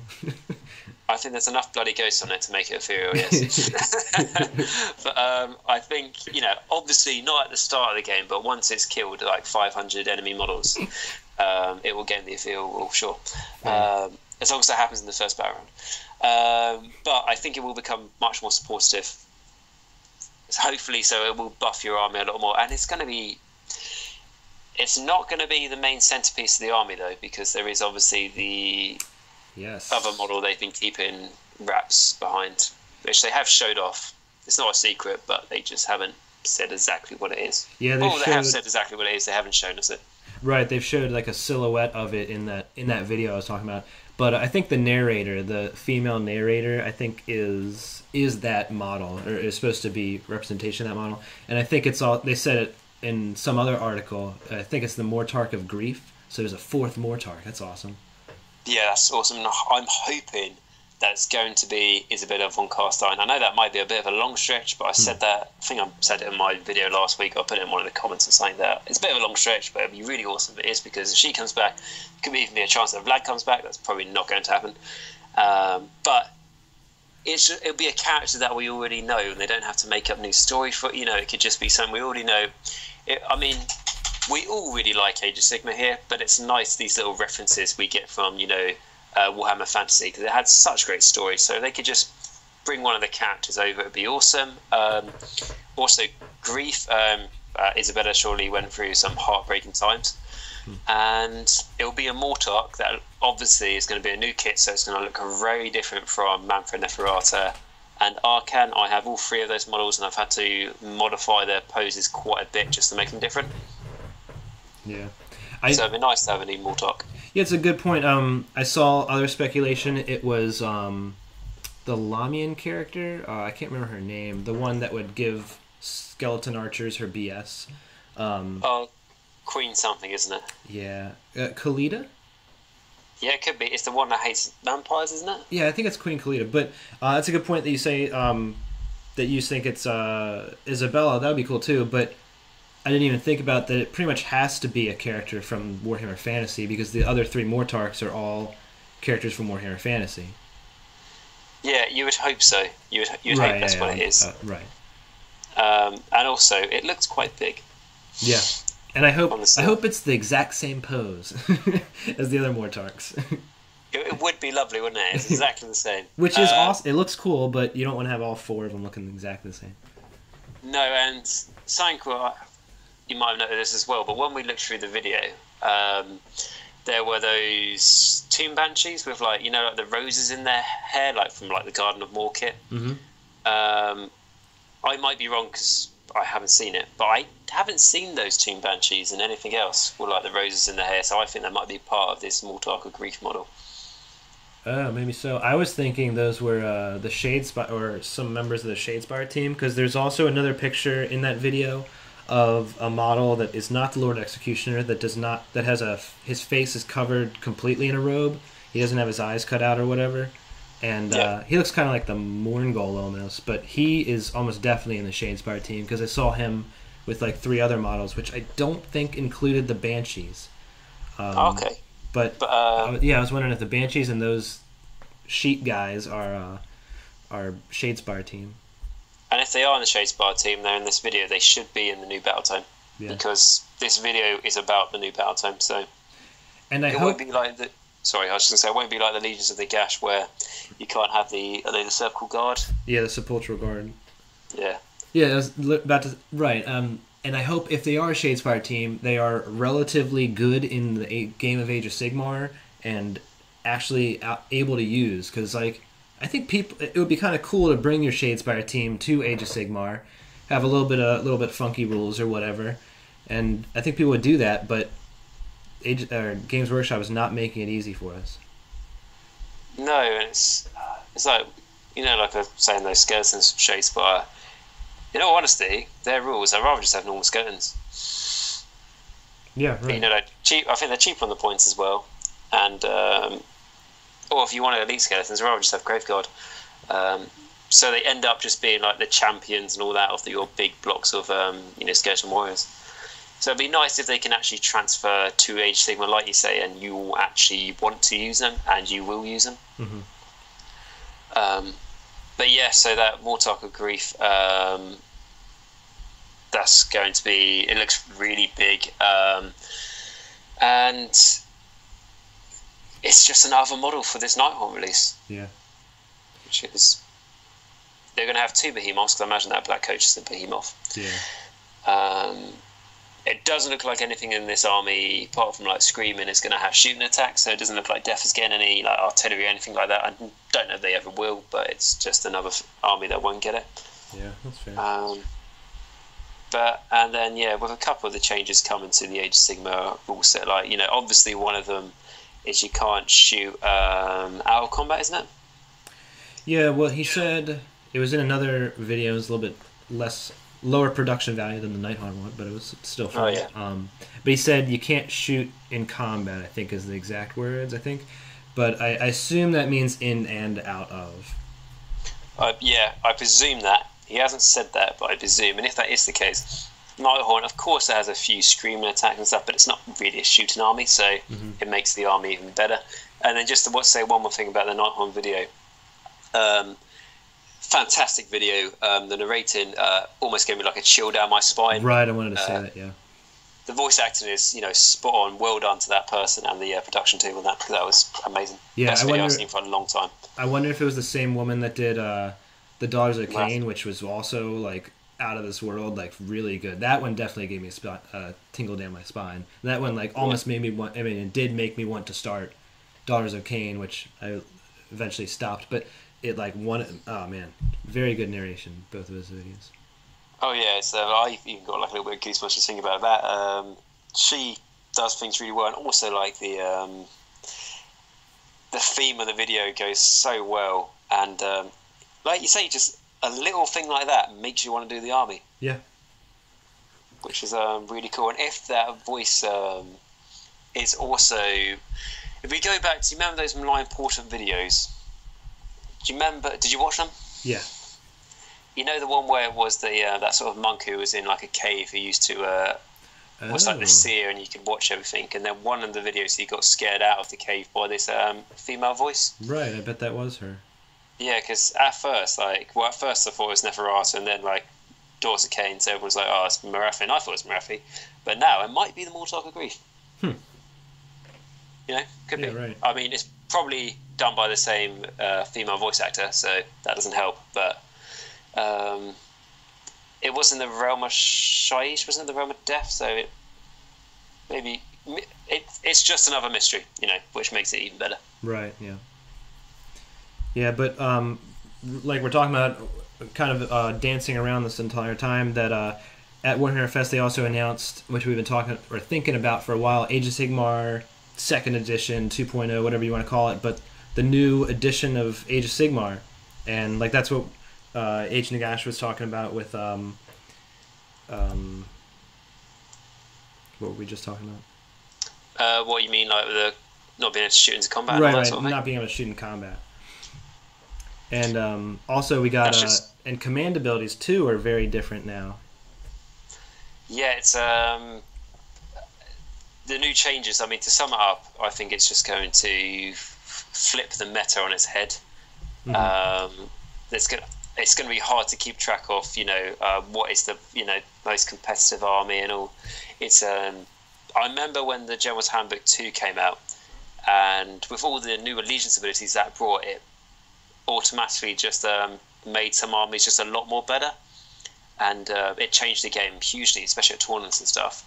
And now with the, they've named it the 2nd edition coming out, it's going to be an even bigger change than that. It's going to hugely change things. I mean, and that's going on the information that they've told us, and they've probably told us probably about a tiny bit of what that rulebook's going to be.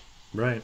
Yeah, it's already seemingly flipping the game over, and it really needed just a few fine tuning of a few rules, and it seems like, I hope they're doing those as well as these new things like the command abilities, which so like every leader model can now use command abilities. They have now 3 generic ones as opposed to just the one Inspiring Presence, and it's a bigger bubble if it's your general as opposed to just a hero. That's how they kind of made the general still something better. And there's also command points. So it's not every leader uses a command ability every turn. It's you get 1 command point each turn, and then I think you get another one for having a battalion. And there's some management. So like first turn you might not have anything to shoot or something or attack, so you're not going to use your command ability. You're going to save that point for the next turn, so you can do 2 command abilities that turn. I think it'll change a lot of stuff, really.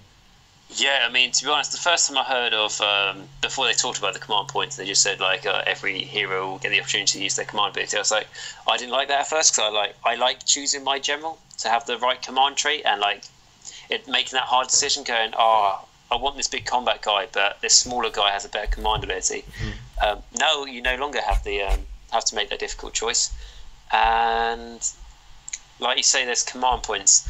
So it sounds like a good way to do it. I mean, I've got no experience of it, so I'm just guessing here, but it sounds like a good way to do it. The only problem is the Battletome armies obviously have battalions, and the armies without Battletomes don't really have any battalions, so they will have less command points. Yeah. But, I mean, that's always been a thing. Yeah, you can find holes in everything, and I'm probably doing that unfairly. But no, it sounds like a really nice change. And then, like you say, the 3 new command abilities, the Inspiring Presence. One has changed as well, like you mentioned, but also it's only for 1 turn, isn't it? Right, yeah. And it's not in the hero phase. I wonder what the hero phase is gonna, if the hero phase is even gonna be there, because now these command abilities, not one of them activates in the command or the hero phase. Yeah, it's done very weirdly. Like talking about the Inspiring Presence one, like I said, it only works one turn, so it's got weaker in that sense. But with you being able to have flexibility of doing it from your other heroes, and you also get to see how the battle's unfolded, and if you need to use the Inspiring Presence. I think one of the examples they give, if when you fought, you had a big unit of brutes and you didn't think they would take much damage this turn, and then they've been hit by debuffing bravery spells and they've lose loads of casualties, you can quickly go, oh, I'll Inspiring Presence them so they don't run away. You can react a lot more. But yeah, I think. Sorry, go ahead. I was going to say, talking about like the hero phase getting shorter, I swear they said somewhere in the article that they're doing this to try and expand the hero phase, but like you say, it feels like it is getting a bit shorter, doesn't it, with some of the changes? Right, I wonder if sometimes it's just going to be like, oh, here's my one more command point, and that's my hero phase. Yeah, unless there's that one turn where you've been stacking like 4 command points, like I know what that'd be, turn 4 or something like that, and then you go, oh, there's loads of hero phase command abilities I'm going to use, and then you go bang, bang, bang, bang, bang. Yes, that means that that turn 4 you've had, your hero phase has been extended because of all the command abilities you're doing, but that would have meant that you haven't been doing command abilities in the previous battle rounds, so those hero phases were really short. Right. Do you see what I mean? Yeah. Yeah, so we're talking about Inspiring Presence. Well, so all 3 of these, and I assume new command abilities coming out going forward are going to be like this, but it feels like a clever way to bring a less complex version of stratagems from Warhammer 40k into Age of Sigmar, because stratagems in 40k you get an allotted amount of points, and then you can spend 1, 2, or 3 command points on a stratagem, and that can be used in the shooting phase, or maybe it's used in the combat phase. But it's allows you to react in real time, and that's what seems like Inspiring Presence used it at the start of the Battle Shock phase. So it only lasts 1 Battle Shock phase, but now, like Age of Nagash was saying, if your brute unit took a bunch of casualties you weren't expecting, now just you react real time with Inspiring Presence. And then the next one is at the double, which you use it after you've made your run roll, and you just treat it as a 6. And it's like, oh, I rolled a 1 when it was like completely imperative that I rolled a 3, and now you're at the double and you're just going 6. Yeah. That's really good for armies that are obviously slow, that they need it, and then on the flip side of that, armies that are really fast, like I imagine there's a lot of things that Sinesh has that can run in charge. Is it Ungors, or probably most of the Gors for what are they called, Brayherds, that can run in charge. Zangors can run in charge, can't they? Yeah, Daughters of Cain, they're musicians, all let them run in charge. Yep. So again, that's just, a few things just spitfiring here. What can do this? So yeah, you've got it for them, and then like I said, the ones that are really slow, like your Iron Jaws. If you want to do this, yes, it'll mean that the brutes won't be able to charge their turn, but they can move like 10 inches. Yeah. And then the third one is Forward to Victory. That one was you re-roll your charge roll after you've rolled it. So if you fail to charge, you get to re-roll it. And all of these abilities are 12 inches for the general. I think I said this, but 12 inches for the general, and then 6 inches if you're doing it from a regular hero. But it's cool because a lot of the older factions that don't have really good command abilities, or maybe have one general that's really not worth using as command ability, and you would just use Inspiring Presence just because you had it, now you can save it for at the double or Forward to Victory. Like, these things, a lot of some armies didn't really care about Inspiring Presence. Like, all demons and undead are leadership 10, so it really doesn't apply too often. Order armies are immune, whatever. And now these armies have the option to do at the double, Forward to Victory, to do just different things. Well, yeah, I mean, that's a really good point, because if I talk about my own experience, like an army I've taken to a few tournaments is my Flayer army, and it's got like 21 crit Flayers, crit Infernal and Courtier as the general, and then a couple I was supporting like heroes. And the only command ability I can do at the moment is, okay, I'm going to make one of my unit of 9 crit flares not run away, which they usually won't run away anyway, so it's a waste of a command ability. But now if I go, actually, I'm going to make them be able to, reroll their charge rolls. That's absolutely huge and much better for me than Inspiring Presence, because my unit's already Bravery 10, and it already needs to lose quite a few models before any of them run away. So for me, I almost forgot to do Inspiring Presence a lot of the times because there was no point. Yeah, and like we've said before, and even the Warhammer community article says it, it'll make you want to take combat characters a little bit more often, because, at least for me, before, I would just, if I was looking at a character war scroll, I'd skip right to the command abilities, right to the aura abilities, and just find something that supports the rest of my army. I didn't care what its weapon did, but this will make those kind of models where they just had a good weapon, they didn't really do anything else. Now you can take them and you can do at the double or whatever. And it also will make people want to take more characters just because you'll have to cover more areas. So you might have one flank over here running up, and you need it to charge in, so you're going to keep a character over there so you can reroll the charges for that flank. And then you might have another cheap support character, or not even a support character, maybe he's just a cheap fighter character over on the other flank, just in case you need at the double, Yeah, exactly. And I mean, something I've thought about already is the Legion of Night for the Legions of Nagash army, where you can set like 3 units up in reserve, and then they can come onto the table edge, things within 6 inches of the table edge and 9 inches away from the enemy. And that's just a guaranteed thing you can do in the end of your movement phase. So you do that with, let's say, I don't know, you've got a unit of 4 Morghast Harbingers, and they come up onto the table edge. You also bring a hero up alongside them, wherever you want to be, and you go, right, okay, so I'm 9 inches away from the enemy, I'm rolling 3 charge dice, so you should make the charge, but just in case you don't, I'm going to do forward to victory, and then I can re-roll these 3 charge dice if I need to. And then that's almost like, bam, 4 Morghast there with a huge glaze, do loads of damage, and guaranteed pop up behind the enemy and charge them. Just nice little thing. Yeah, so also I think it's going to make battalions a little bit better, and I think they needed it because some battalions you're paying quite a few points at this junction in the game, because a lot of them went up with the General's Handbook 2017. But now you get a new, an extra relic and an extra command point, which might make them more worthwhile. Yeah, I think, and the thing is, battalions, a lot of the time when people talk about them, you hear about the really, really nasty ones, like, murder hosts and so on, and change hosts, I think it's called as well. But the majority of them, like you say, aren't really worth their points.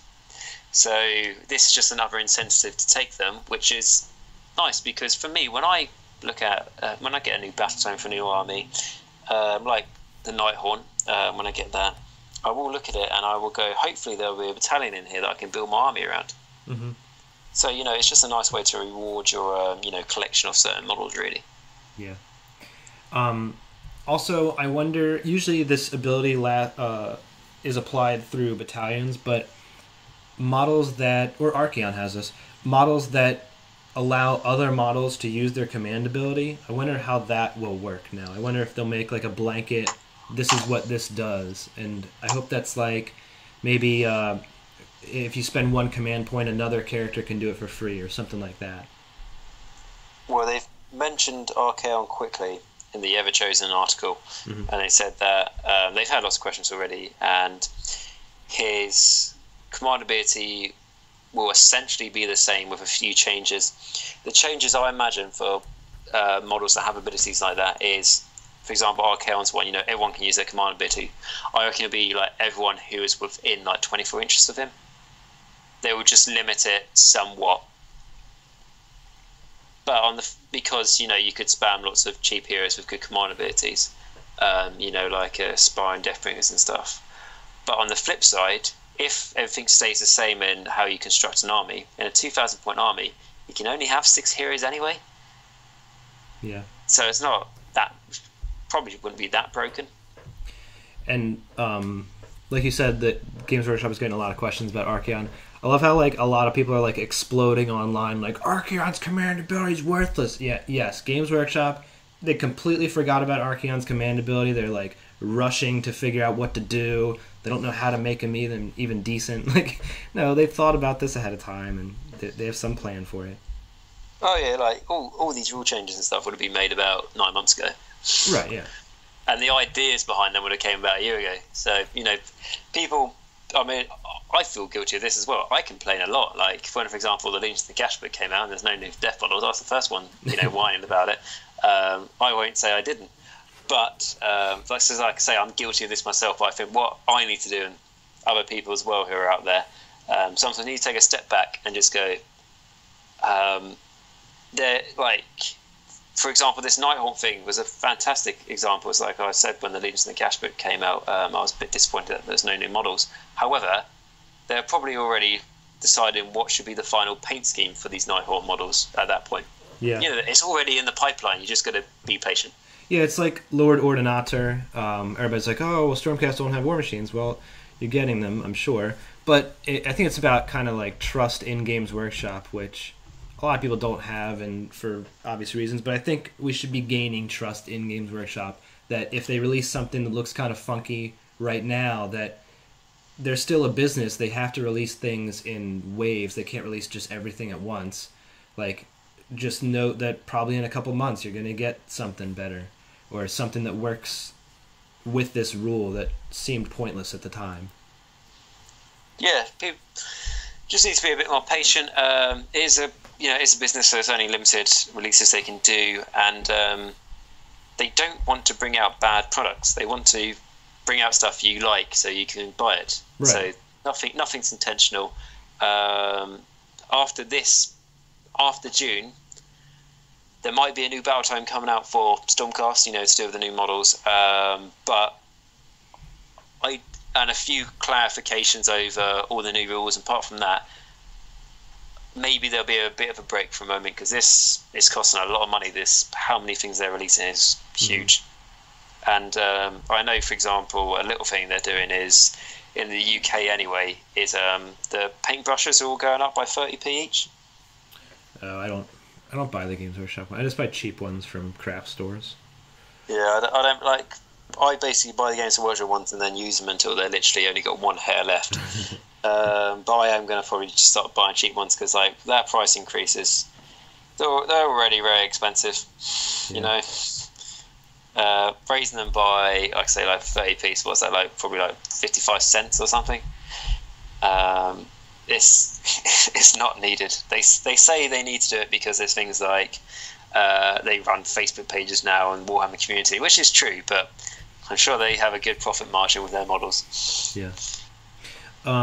Another what if, back to the command abilities, another what if, like for Archaon's ability or things like that, let you use other people's command abilities. If it was just like, here's 3 extra command points a turn, like even something simple like that would be kind of a fix. Because I was just thinking, how would Archaon's ability work since it's outside of the hero phase? Like, if you have a leader within 24 inches, just like you get a free inspiring presence, like or a free at the double whenever you need it. Like, is that what it is? Because that would be pretty goddamn good. Yeah, because imagine on the War Scroll it says something like they can use their command ability, but it doesn't say a time, doesn't it? You just presume it's going to be in the hero phase. Yeah. So yeah, that's another good point. I'm sure this is going to be explained in that rule book coming out. Something else what I'm really excited about. We say about command points and stuff, but like I said, they're tightening up a lot on the rules. They're going to make the game. It's already a tactical game, in my honest opinion, but they're going to make it a bit more in depth. Something else I'm really excited about though is all the lore they're going to inject into it. Like, they're talking about maps and everything, which for me is really cool. I mean, like in my bedroom, I've got like a map of the old world, for example, because I really like knowing where you're fighting the battles and stuff like that. Yeah. So I really like they're going to bring something. They're going to bring that element back to Age of Sigmar. Yeah, and I know a lot of people are complaining. I didn't really mind the kind of abstract lore, but also I didn't really read it. I kind of listened to other people talk about the lore, which I was fine with. But maybe when you're reading it, you're kind of expecting one thing, and you don't have it explained to you, so you don't know what to expect after that. So Yeah. any addition to the lore is good in any case. Yeah, it's nice. I mean, like, I don't mind abstract lore. I thought it was quite good because I've got loads of lore for my Death Army and stuff. Like, from about 3 years ago, I created my own city and all that sort of stuff. But it's like, when you get to like the lore of the Seraphon, for me, I was struggling. That was a bit too abstract. Well, I mean, it's just a light spaceship that flies around space and is manned by a telepathic toad. I mean, it's not big. It's not that crazy. Not that crazy, especially when that toad wants to go to war. He memorizes all his lost soldiers from memory and light, celestial light. Right, he summons them from the starlight. Yeah, and then there was like a story, like a short story of like Aslan died and the Seraphon, like the warriors, were still there. So I don't know how that works, but Okay. it's like, it was really, really hard to try and get my head around. No, it's nice that they're. It's like, for example, I played Total War Warhammer, and on that it's really cool, like flying over this huge, like, fantasy map, and it's nice, like seeing like that's Athel-Loren, that's like where the Wood Elves are, that's Nagadron, that's where the Dark Elves are, that's Ulthuan, that's where the High Elves are. There's like Sylvania, that's where the Vampire Counts are. I quite like that. That element of structure. Yeah. So back to the second edition stuff. The one other thing I think they mentioned, I don't think there was really anything else other than for the second edition, was turn priority, which is just slightly different. Where if there's a tie when rolling for initiative, then the person who got the first turn picks who takes this turn. If that makes any sense. So that if a tie happens after the first turn, then the person who took player one goes first, or chooses. Sorry, that was complicated. That's right. So yeah, I think that's just a way to soften the blow of a double turn, isn't it? I mean, One of the things, I'll be honest, that I really like about Age of Sigmar is the randomness of who's going to get the next battle round. Mm-hmm.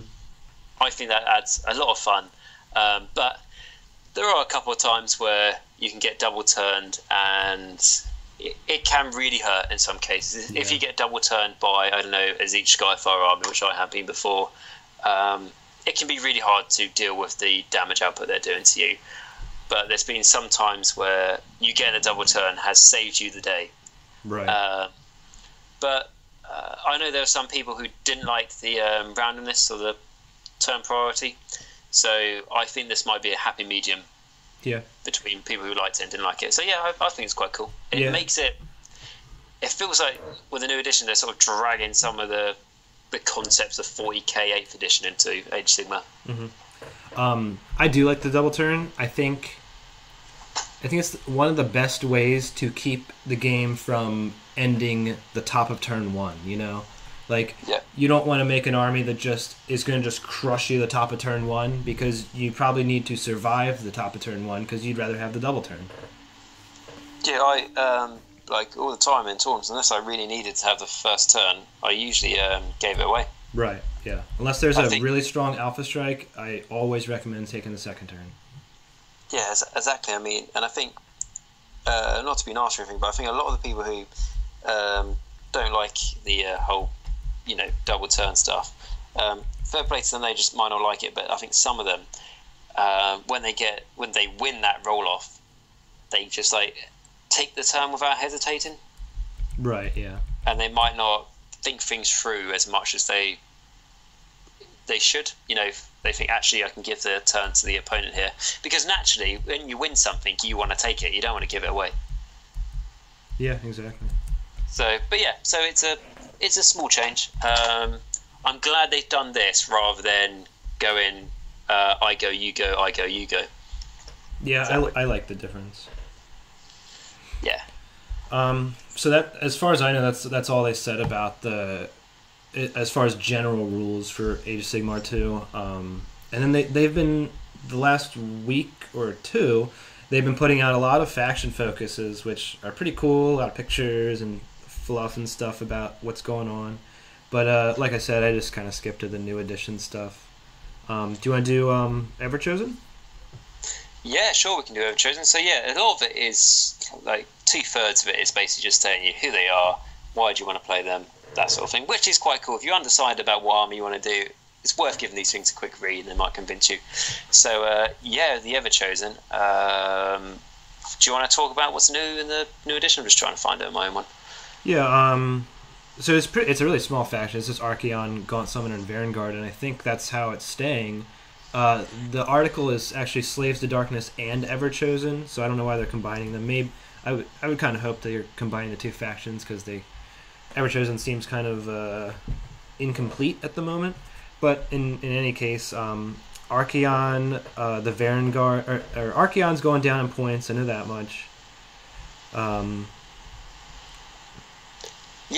Varangard too. Yeah, the Varangard and the Chaos Warshrine are also going down in points. Sorry, what were you saying? Yeah, I was just saying, so they're going down in points. The Chaos Warshrine, it's interesting that's going down in points because I think that was quite appropriately pointed. But hopefully, like you were saying, there's a chance they might combine Slaves of Darkness with the Everchosen because it just feels like a very natural fit to me. Mm-hmm. And like Archaon, he can ally to any of the gods apart from the Horned Rat, but he feels like very similar to the Slaves of Darkness, how they can align with pretty much any of the gods apart from the wizards, because obviously they can't be of Khorne. So it would be very nice if they just fitted together, which would be awesome, because I think Slaves of Darkness is one of those armies, if you like Chaos, it's one of the best armies because you can tailor it to how you want to play your games. Yeah. And I would also imagine those people want to use Archaon because they liked the Chaos aesthetic to begin with. Yeah, exactly. And unless he gets his points cut down to almost half price and he's 400 points, you will not be having him as an ally. So it's... And one of the things that annoys me about Varangard is that they can't be like in a Blades of Khorne army or a Zeech army, because if they can be given a mark if Archaon's on the table, but that's in the first hero phase, so it just feels like a couple of tweaks, and it could be maybe cool. I don't have a Chaos army, but I've got a friend who does, and he tells me a couple of things, and I'm like, yeah, surely just a couple of little tweaks here, and they could make a lot more sense. Yeah, and correct me if I'm wrong, but I know Everchosen has quite a few battalions, and some of them are based on just the Slaves to Darkness models, aren't they? Or there's like those Nurgle ones and then the Khorne ones, but I thought they were just Slaves to Darkness models, aren't they? They're based on mortal followers. Yeah. So, like Slaves to Darkness, like, for example, there's the Fatesworn Warband for Zeech, which I don't have the book with me at the moment, but I believe it's mortal followers, so you could argue it could be things like, like the Acolytes and stuff for Zeech from the Disciples of Zeech, but you're right, these battalions did come out when there was none of the new mortal followers of the new gods. It was literally just Slaves to Darkness.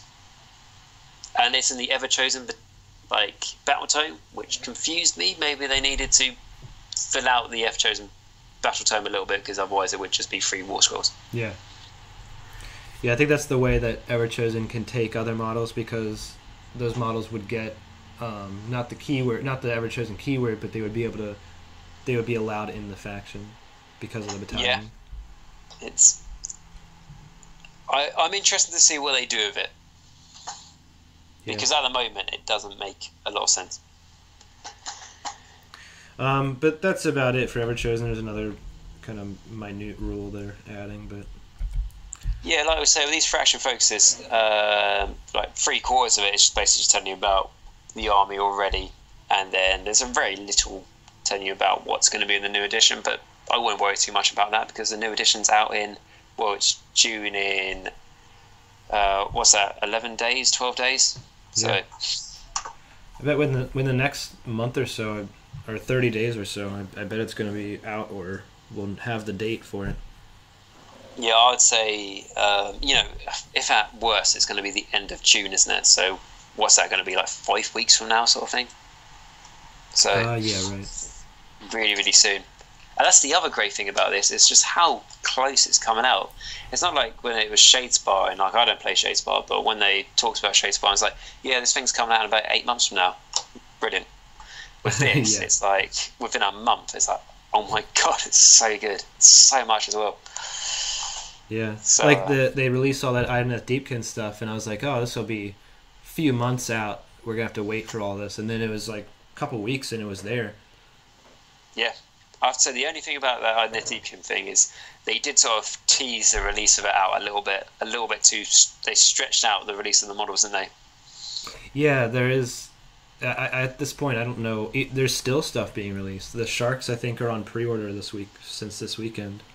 In the UK, the Sharks came out this week. Oh, okay. I'm probably wrong. With the Eels. No, I thought they were pre-order as well. But no, but I think it's still like a 4-week release or something, or a 3-week release, a 4-week, I think. Yeah. I think one of the releases 1 week was literally just like 3 small characters. Yeah.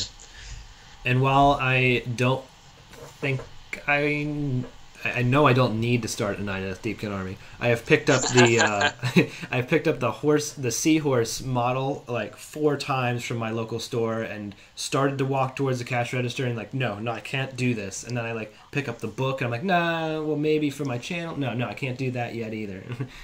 Yeah, I got the book.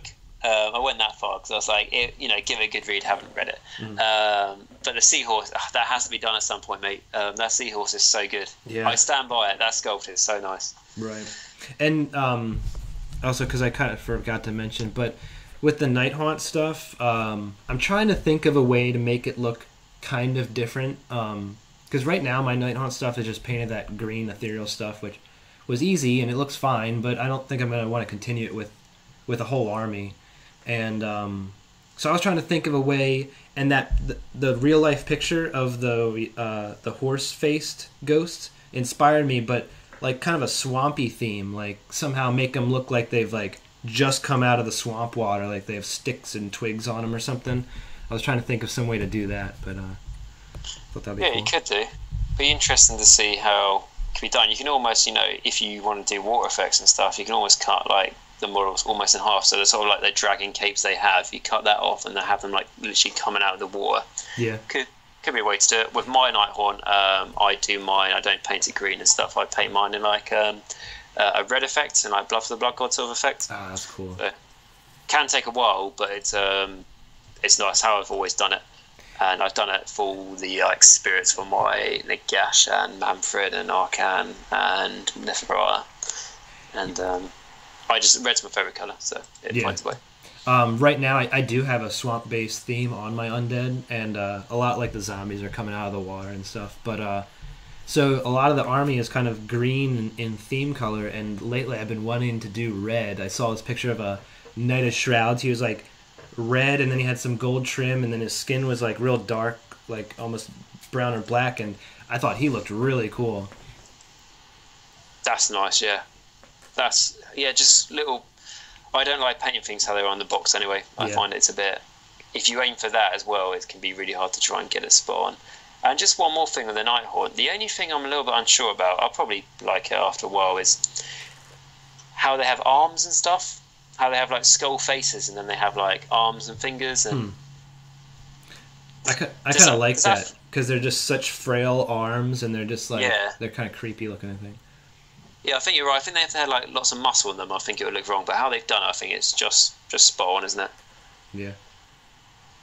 All right. Well, let's back to faction focuses. I think Ironjaws was the next one, and there's a little bit of information like the Maw Crusher is going down in points, and so is Gordrak, which Gordrak's really good, but I think he probably did need a drop in points because I didn't really see him very much. Yeah, he's good, but the Maw Crusher, when you can give it an artifact and a command ability, it's better and it's cheaper. Mm-hmm. So, but Gordrak, if you want it just for fun, he's really quite a nasty piece of work. Yeah. And it looks like Ard Boys are also going down in points, which is probably good because I don't think I saw them eat. Well, I guess no. Some people took them as their base battle line, but I don't think a whole lot of armies were based around these guys. No, well, I didn't see armies based around them. In tournaments, I usually saw like one big block of 20 or something in an army just to be the objective holders. Then everything else would be Gork Runners or Brutes. They were sort of the ones that had left out a little bit. Yeah, I did see an army of a sizable chunk of it, like 70% was Ard Boys. So it was kind of like that classic Green Tide, but it was still Ironjaws. It looked really cool. Yeah, I bet that was nice. And the Iron Jaws, I'll say this, for me, they're one of the nicest model range. Yeah, like the Maw Crusher is just awesome. It's so orky. Yeah. You know, it's just brutal. Yeah, and the final thing they mention is they talk about the endless spells, which I was trying to think of the word. It's the Malign Sorcery stuff. This one is the Ravening Hunger. That's what we're saying. It moves over the models and does D3, or it does mortal wounds and whatever. We don't know how it works yet, so might as well skip the specifics on that since we already kind of went through it. Yeah, I mean, well, I'll read what it says, but like I say, we haven't got it nailed down. It just says, after this model has moved, each unit that has any models it passed across, and each other unit that is within 1 inch of it at the end of the move suffers D3 mortal wounds. In addition, subtract 1 from bravery characteristics of each unit that has any models passed across until the end of the battle round. Now, might just be me reading not right, but that sounds quite long worded to me.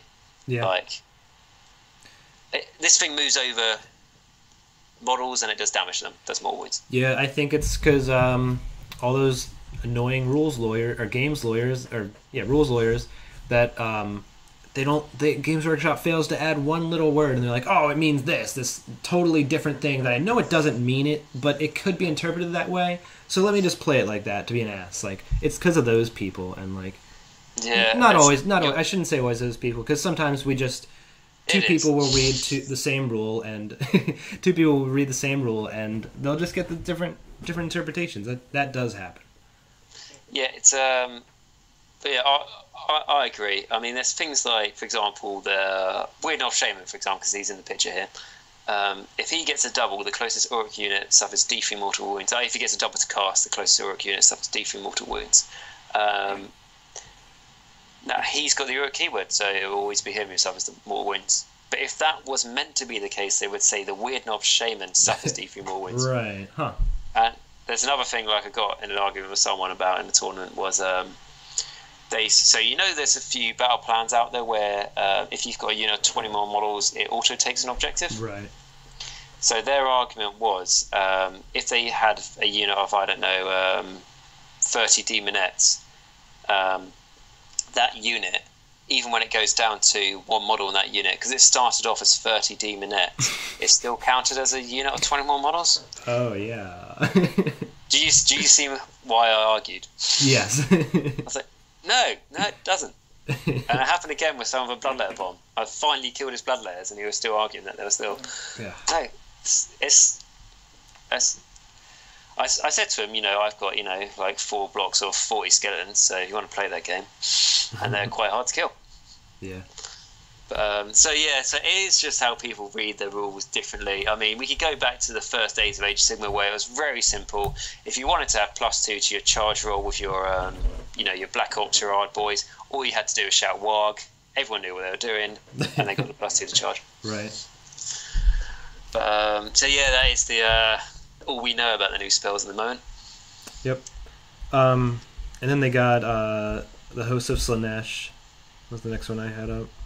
Yeah, which I was quite surprised they talked about Slaanesh, really, because been quite quiet with. Well, they've talked about him recently, but like they haven't really mentioned tactile, how the game side of him, have they?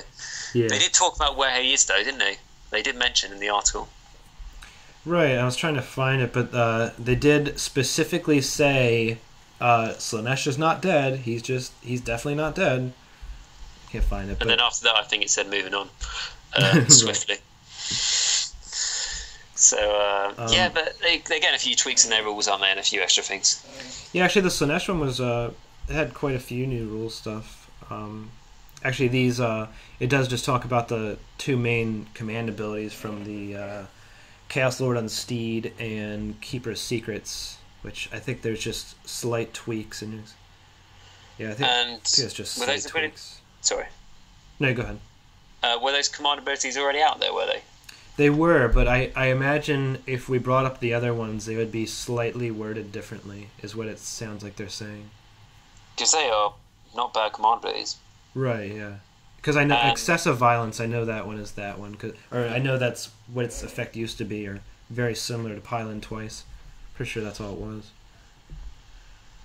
Because making like a Chaos Lord and Demonic Mount, well, not Demonic Mount, on Manticore, for example, being able to attack twice isn't bad, or like a unit of Chaos Chosen. It's quite. It's not bad. Imagine it sees quite a lot of use. And especially when Slaanesh gets a release at some point, which I'm thinking is going to be like January 2019. Yeah. I imagine there's going to be a lot more uses for this. Yeah, I agree. What else did they have? They have a slight tweak to the Invaders battle trait. I don't know. I guess they're just.